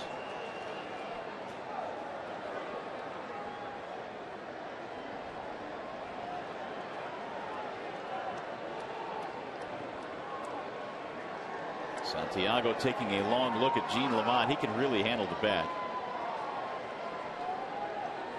He can do a lot of fun things, like you were saying, really handle the bat. Well, you've got a guy at third base that can really run in Anderson. And it makes you think. You bet. And Jim Leyland has not been afraid to execute the squeeze. We have a 2-1 count here. Did it a couple of times in that series with Santiago in Seattle. Lifted foul back out of play, 2-2.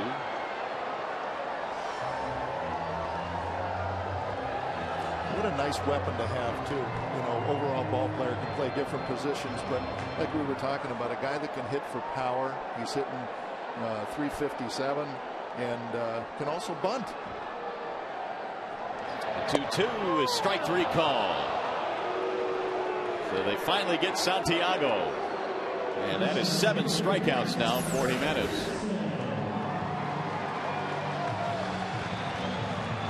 Close pitch. Not sure Ramon agreed totally with that call. 5 of the 7 strikeouts for Jimenez are called strike 3s. So here's Granderson. Well, maybe the Tigers have just drawn it up like this. They've had so many 2-out RBIs on this homestand, 23 of them.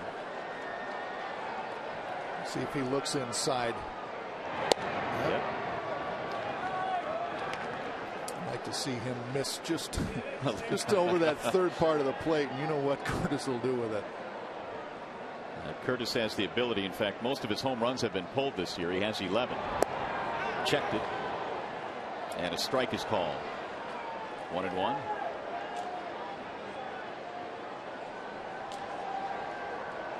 First and third for Detroit with 2 away.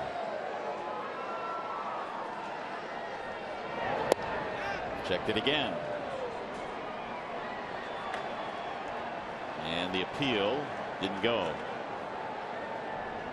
DJ Rayburn down at third. Didn't. Yep, he held up. Good call. He's getting those hips out of the way too. That's, you know, he's looking in there. Make a mistake in there. Come on.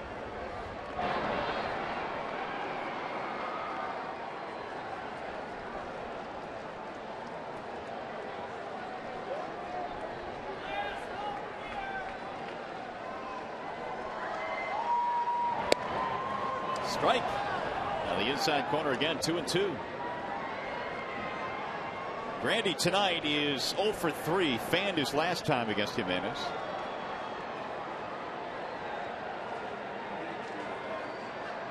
Anderson bluffing down the line at third base. Skied in the air toward left center field. Should get him out of the inning. Fowler is under it, and that is that for the Tigers' threat. They do not score. We'll go to the 8th. You're watching Tigers baseball on Fox Sports Detroit, presented by Bell Tire.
AT&T, the nation's fastest 3G network. AT&T, your world delivered.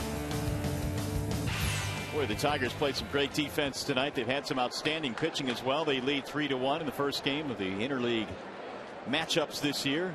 Rockies are in town. And a crowd of better than 28,000 fans here tonight. Perry back out to the hill as Fowler leads it off and looks at strike one. Another one of those confidence moves. You know, it's one thing to put you out there for the 7th inning. It's another one to come back and let you throw the 8th. Which Perry will try and get through. The Tigers are without Fernando Rodney tonight. He has thrown quite a bit recently, so Jim Leland will sit him down tonight. He will not use him, which means Zumaya probably will close this game if the situation calls for it. And it's headed that way. Line drive to left. Anderson. 1 out. Zumaya had the day off yesterday, so he should be good to go. Exactly. A couple days back to back that Zumaya pitched and had the day off, and probably chomping at the bit to get that save. It is so nice And there is Joel starting to warm up along with Bobby C. But it's nice to have multiple guys that can come out of your bullpen and pitch those late innings. And we're seeing Perry do it here tonight. Zumaya, Rod. And the manager loves to have all those weapons too, that no matter who he calls on down there, he's got a good feeling about whoever strikes to that mound. Not kind of, well, I'm going to bring this guy in and just hope. I'm going to bring him in and know that I feel pretty good about my chances. Tulowitzki takes a strike, 1-1. Of course, Todd Helton is lurking on deck. You've got Bobby C ready to go, so they may be getting Bobby ready for Helton.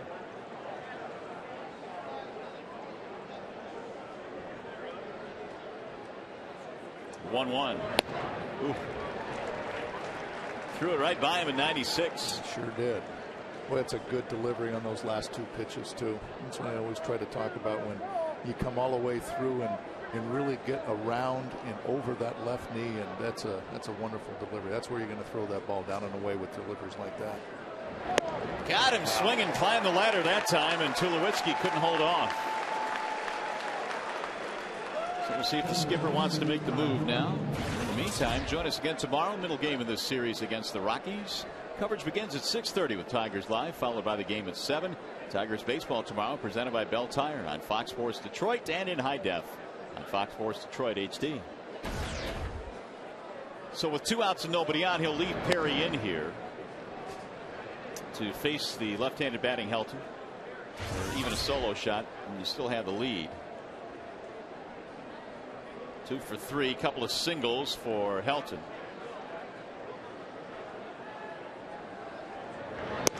Fastball up, and it's 2-0. I'm not real sure what the scouting report would be on Todd. I mean, he's going to hit with 2 strikes, inside, outside, up, down, and it's almost like you got to invent a pitch to try to get him out. Throw it down the middle, see what happens. Really, I mean, yeah, exactly, and hope he hits a line drive at somebody, or hey, I don't throw a slow curve, but you know what? You're going to see a slow curve here because I can't get you out with my regular stuff. 2-1. 2 balls, 2 strikes. Of course, when you pitch here at Comerica Park, I guess if you can keep it in the air to center field, that's the way you want to pitch. 420 to dead center. No, that's a good point. Absolutely. Keep that ball away, and if they want to hit it 415 feet to dead center, let them do it. Fouled straight back. Boy, Helton had a rip there. 2-2. Meanwhile, it was 99 on the gun on this last pitch. That's what makes him such a tough hitter, though. 99 with 2 strikes, and he's just able to get a piece of it just to stay alive. All right, kid. Keep coming in there.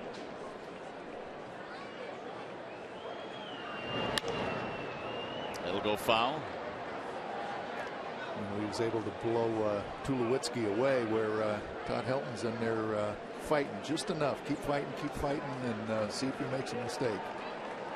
Well, he's had quite a career. He picked up his 2,000th hit on Tuesday night against Atlanta. Former Tiger Jair Jurgens. The 2-2 again, swinging a drive, center field, and there you go. Granderson backing up, has a ton of room, and that is that for the Rockies. He kept them in the ballpark. We go to the bottom of the 8th. 3-1 Detroit.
One, Rick Porcello, very good again tonight. 6 solid innings, 1 earned run allowed. Brandon Inge has homered in this game. That was in the 4th. And Ramon Santiago, 2 more hits, 7 for 11 on the homestand. So that is the Comerica game summary. Some of the key points to the game tonight. And Jason Grilli, the former Tiger, will come in now to pitch. He's got some good numbers. Real good numbers. Good ERA. And look at that strikeout to walk ratio. Very, very good. So Grilli, who pitched for Detroit from 05 through about halfway through last year before he was sent to the Rockies, facing Placido Polanco. Fastball up 1-0. Tigers have not scored since getting a run in the 4th. Polanco was responsible for one of the runs they got in the 3rd RBI single. Good pitch right at the knees, and it's 1-1.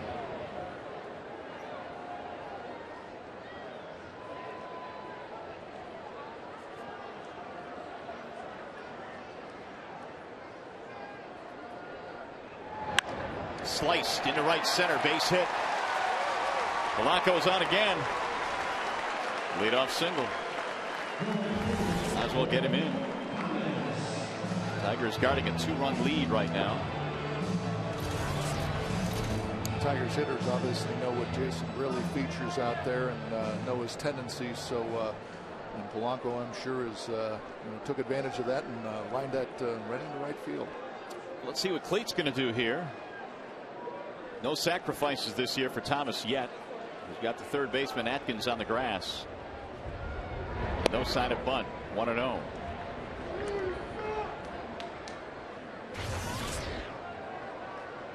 Hitless in 3 at bats tonight. He's put the ball on the ground 3 times. See if Cleat can take advantage of that hole created by Polanco being at first base on one of those inside pitches coming from Grilli. Grilli at 94 on that last fastball. 2-0.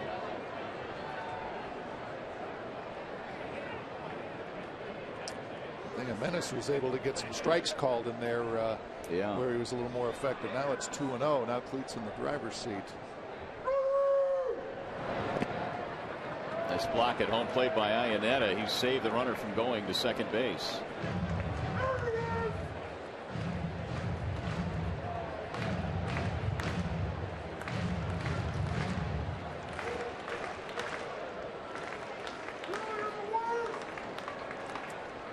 Three and 0 on Cleat Thomas.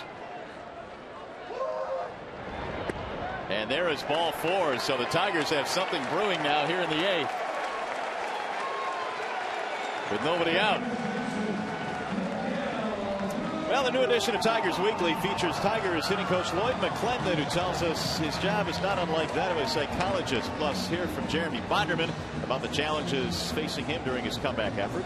Get the inside scoop on the Tigers on and off the field. Tigers Weekly tomorrow at 11:30 a.m. and 6 p.m. here on Fox Sports Detroit. Well, Grilli is going to last 2 batters apparently. Clint Hurdle wants to go to the bullpen, and so we will step aside. Rockies go to the pen. We'll be back in a 3-1 game.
What a night here for baseball in the Motor City. 69 degrees at game time, still holding steady, and the Tigers trying to add to their 3-1 lead. Jason Grilli faced 2 batters, gave up a hit and a walk, and now Cabrera will face a new pitcher.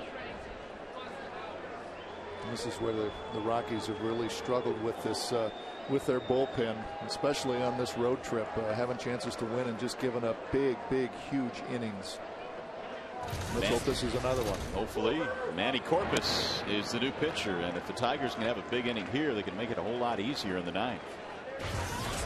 Hadn't been a good night for Cabrera, at least with the bat. He made a fine defensive play earlier in the game, but he's 0 for 3 with the stick tonight. Manny Corpus out of their bullpen. And a bouncing ball to third. Tough play on the short hop. Nice play by Atkins. He'll fire to first. Oh, off the bag. Safe at first base. Polanco is out at third, and Cabrera is aboard in the fielder's choice. Did a nice pickup at third base, trying to get his feet settled and everything to step on the bag. Short hop. Looked like he had a little bit more time. Just pulled him off.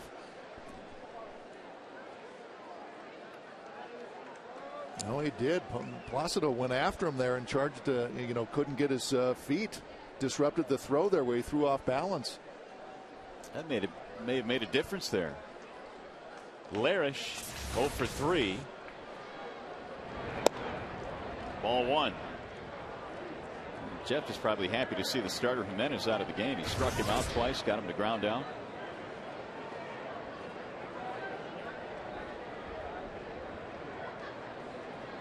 Two on, 1 out for the Tigers. We're in the bottom of the 8th.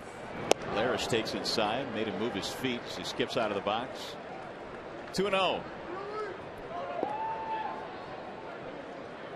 Thomas, your runner at second base. Cabrera is the man at first.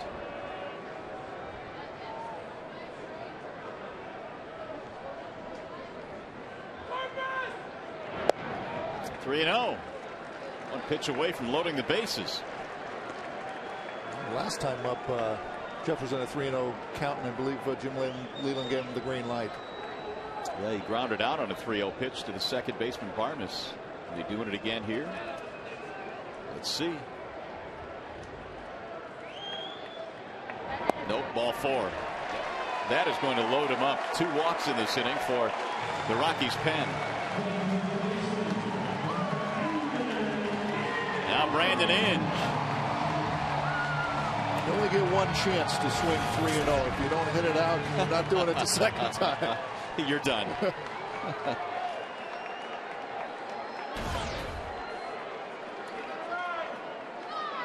So here is Inge now, who homered back in the 4th. He had a grand slam 1 week ago tonight against the Athletics. Big wave and a miss, 0-1. Good pitch right there, too. It looked like a cutter on the outside part of the plate, and not much Brandon can do with that.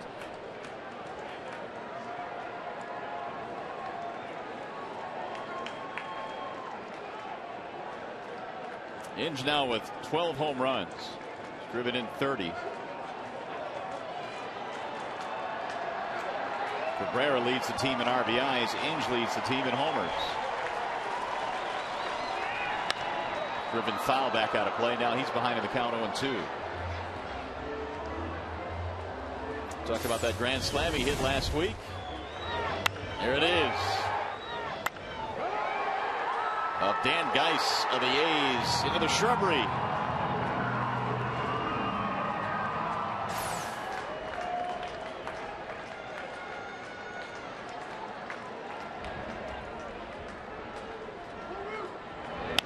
Bouncing ball left side, deep in the hole. It's short. Tulowitzki fires to second. One, and that's all they get. Hard slide down there as Larish takes his man out. Yes, he did. Good base running by Polanco and Larish right there. I don't know if they would have gotten 2 anyway just because of where it was hit, but take no chances. Good base running by Larish. I think you're right. I'm not sure they would have gotten 2, especially with Inge running. But he flipped him like a pancake.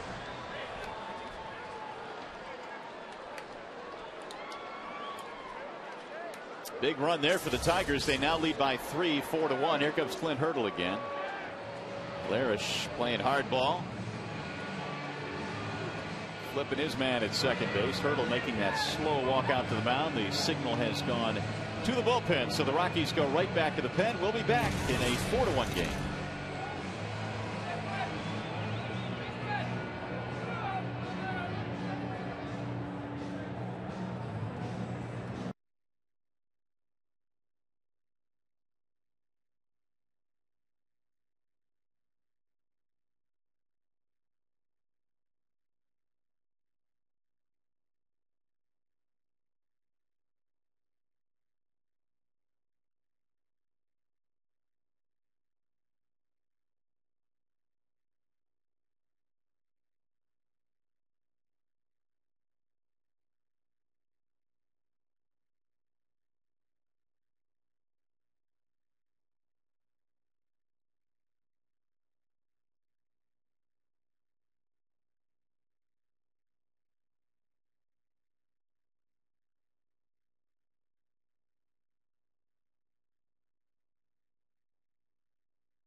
Stanley Cup playoffs.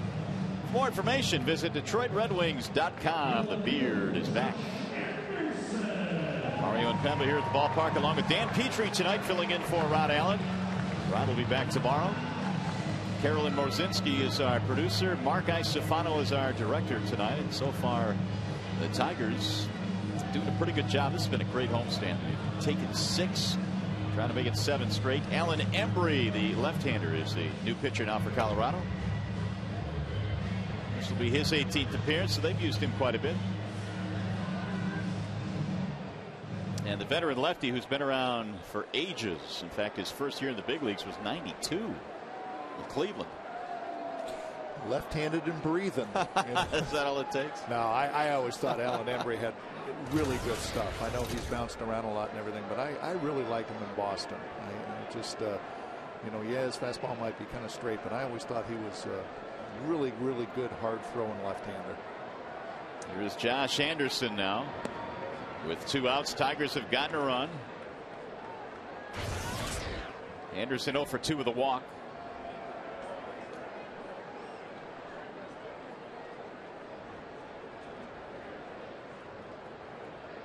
Embry is the 3rd Rockies pitcher in this inning. Grilly started, then Corpus. It's fouled away. 0-2. The career path of Alan Embry has taken him from Cleveland, his first organization, to Atlanta, to San Francisco, to Chicago, to San Diego, to Boston, to New York, back to San Diego, and then to Oakland. So that's tomorrow's Aflac trivia question. Name them all. That would be tough.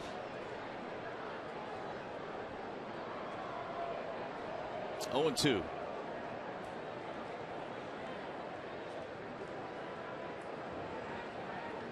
Rockies in the 9th are going to have their 4, 5, and 6 hitters: Hop, Spilborghs, and Smith.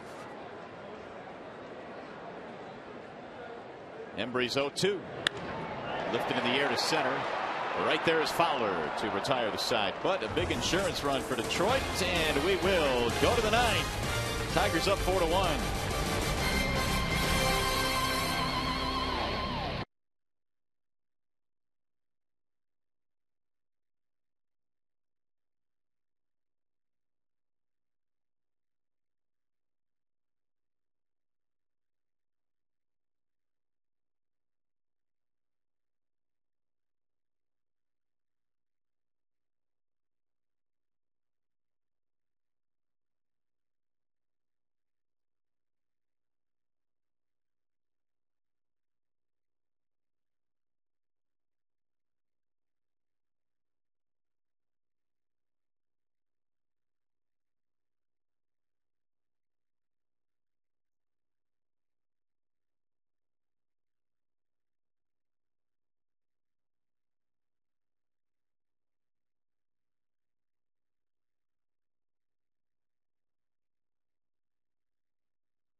As interleague play opens up here at Comerica Park, Tigers leading it 4-1, and Detroit will go to the bullpen now as we head to the ninth. Joel Zumaya will take over. Joel making his 10th appearance, hasn't walked anybody this year. His numbers look really good. Yes, they do. As soon as that gate opens up down there, you just hear the crowd starting to roar. You know, he puts immediate excitement into the stands when he takes the mound. And Zumaya now will try and finish off the Rockies here in the ninth. Yeah, the crowd definitely does start to buzz when Joel comes trotting in. Brad Hopp will lead it off. Rockies have had 6 hits tonight, only 1 run. They got a run in the 6th inning.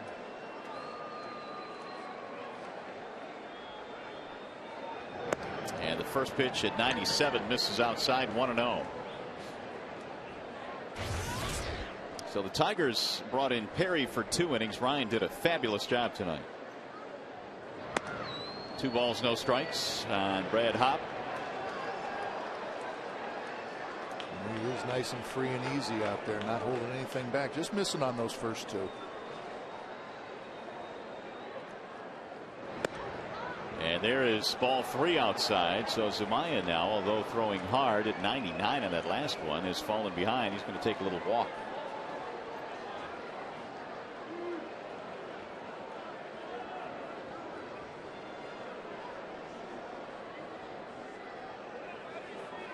.30 pitch.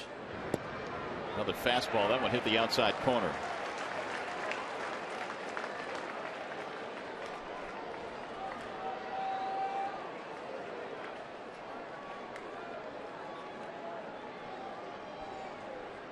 The 3-1. Swing and a miss. 3-2, 98 right by him. And right down the middle in a fastball count like that to a good hitter. And looked like he was very late and didn't have a chance. And the 3-2. Fouled away.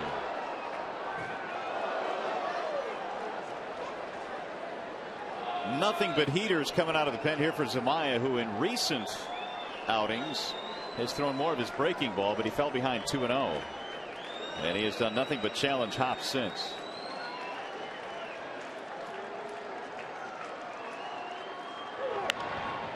Lifted foul again, back out of play. Back into the seats it goes. 3-2 the count stays. I think that Joel, when he throws that curveball too, it should be probably to a right-handed hitter. That changeup of his probably is a better pitch to a left-hander. Although 3-2, wanting to get that leadoff hitter, I probably wouldn't take my chances throwing a changeup. Keep throwing that fastball right in there, pulling it, and see where he can hit it.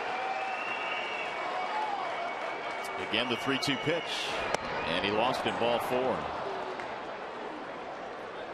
So Zumaya walks the leadoff batter. And his first this year, as you pointed out. That's right. That is his first walk this year. Here's our bell tire pitch by pitch. We'll make this at bat to Brad Hopp. Came out, yeah. Nothing but fastballs.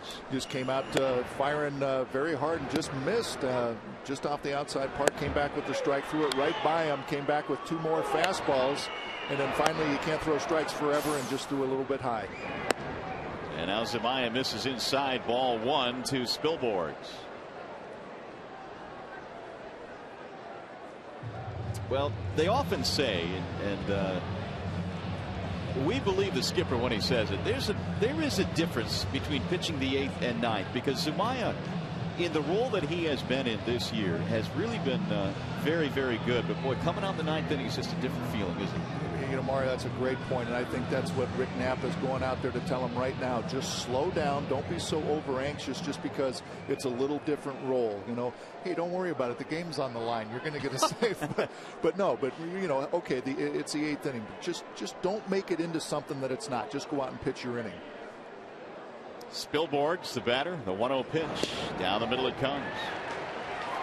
Well, that run the Tigers picked up in the bottom of the 8th looking pretty big right now. They lead by 3, which means that they will need another runner to bring the tying run to the plate. They're not covering first base.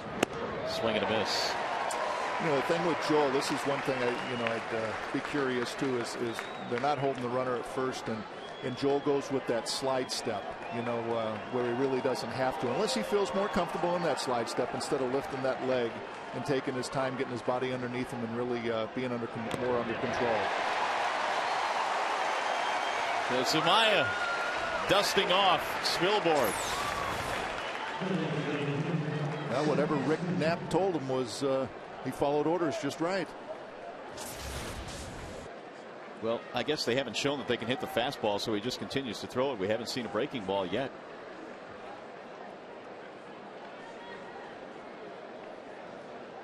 Here's Seth Smith.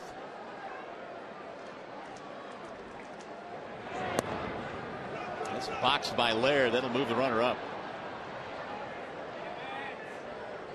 Well, that's always an indication to me that how hard a guy is throwing. If the catcher knows what's coming and he can't catch it, how is somebody supposed to hit it?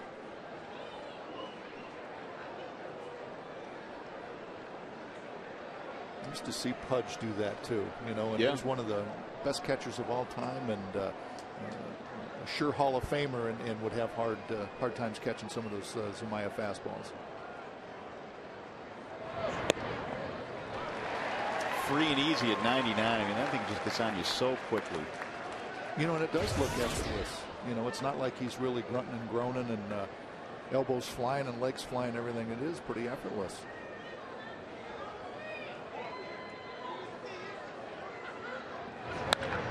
Swung on, hit high in the air, deep into right field, way back. He got all of this one, and it's gone. Seth Smith takes a Zumaya fastball and deposits it over the wall in right, and all of a sudden we've got ourselves a ball game. Yeah, to your point too, they you know, no off-speed pitches, no curveballs, no changeups, just nothing but fastballs, and you got a little bit too much of the plate and made that one a little bit too juicy. Boy, was it. Well, it speaks to the point of, even if you bounce a breaking ball, show him something different. But he has come straight out of the pen and thrown nothing but heaters. You know, and I hear you guys talk about it all the time. You know, you can throw 97, 98, but major league hitters are going to catch up to it eventually. And there's a breaking ball right there. Well, it is a 4-3 game, so that run the Tigers get right now is the lead run of the game. We got that in the 8th. Iannetta, the batter. There's a strike. So he has not seen a fastball yet. 0-2. And when you throw two curveballs like that, I'm sure a lot of people are saying, why don't you throw it? You know, that's a well located, tight spinning curveball, that last one. The 0-2 pitch. Try to sneak that fastball by him at 101. Oof. So here's Iannetta, who sees a couple of breaking balls, and then 101 barreling down on him, and he got a piece of it. And Gerald wanted that thing out of the strike zone too. You saw him stand up 0-2, hoping that throw a high hard one, and he couldn't catch up to it. Be a little bit careful with that now. 0-2. Like you said, bounce a breaking ball. There's the breaking ball for strike 3. Boy, that's a nice tight spin on it. Nice tight spin and well located too. Out of the strike zone. Don't have to throw a strike there. Make it close enough that they can't take it. 2 gone. And the Rockies are down to their final opportunity. Garrett Atkins. And here comes the crowd.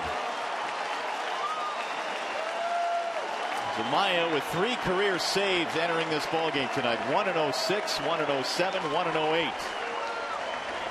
Yeah. Oh, hit him.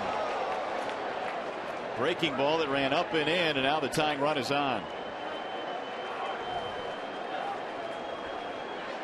See Zumaya shaking his head too. It's like, how can I throw 3 perfect breaking balls to the last hitter and then throw one like that? You know, it just happens and it gets away from you.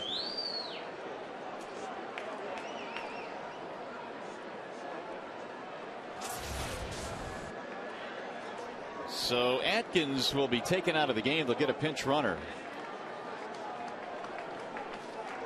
And a pinch hitter as well, it appears.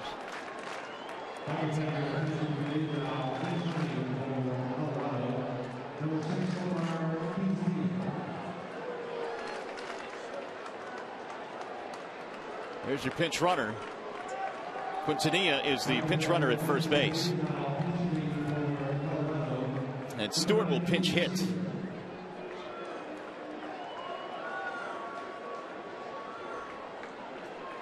So the tying run is on.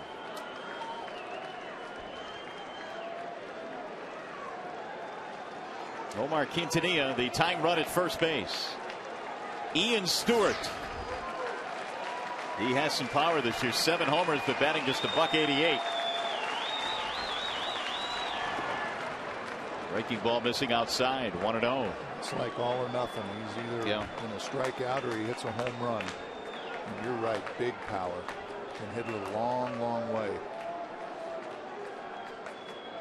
Get that same scenario with a Todd Helton. Keep that ball away and let him hit it deep to center field just for enough for Curtis Granderson to haul it in. Swing and a miss. Attaboy.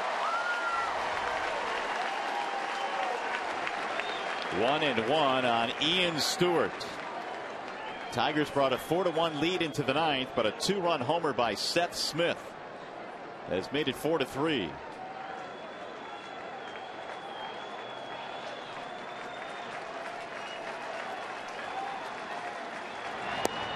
Low. Joel just has not been able to command that fastball from the first batter that he faced in this inning, Brad Hopp. He walked him, his first walk of the year.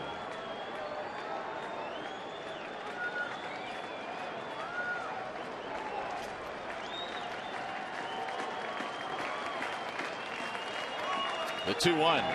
Fouled straight back now. 2-2 on Stewart. I don't think he's going to think anything other than a fastball, though. This is where he hits triple digits right here. Reaches back a little extra and puts the game away. 28,000 plus on their feet right now. Imploring Zumaya to throw one more strike.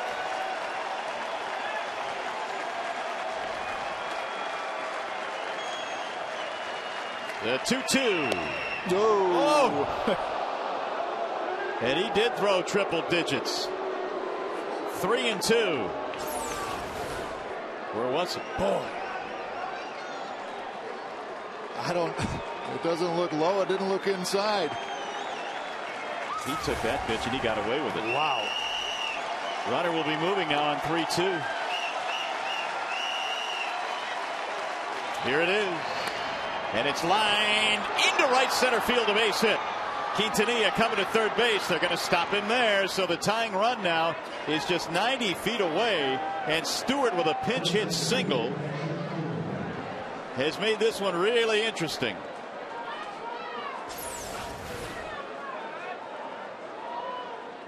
Just out of the reach of Polanco. Now back to the top of the order. Dexter Fowler. 4-3 Tigers.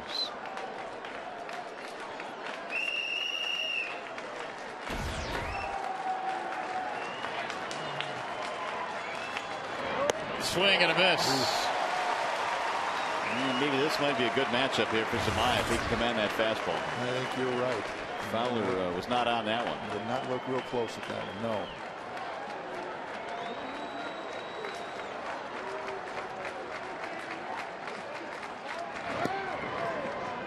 One ball, one strike.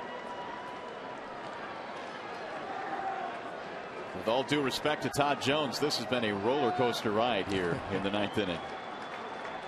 2 runs in, tying run at third, go ahead run at first. Here's the 1-1. Slap foul back out of play. So it's 1-2. And again, Zumaya has reduced it to a single strike. I think that's the right spot for that, too. You can see Gerald Laird getting up a little bit out of that crouch, wanting that ball up a little bit. Right about letter high. Yep. Elevate it. Yep. Here it is. And Fowler would not offer. 2-2. You can go right back to it, too. It's a hard pitch to catch up with. You know, those left-handed hitters just like to drop the barrel of that bat on that low inside fastball. Keep it up there, make him get on top of it if he can catch up to it. Zumaya has thrown 29 pitches. Swung on and missed. He struck him out. A big sigh of relief for Joel Zumaya and the 28,000 fans plus here in attendance tonight. Well, it got a little bit dicey in the 9th inning, but this Tigers team, Dan, just continues to roll. And Rick Porcello breathed a sigh of relief right there, too, in that last strikeout.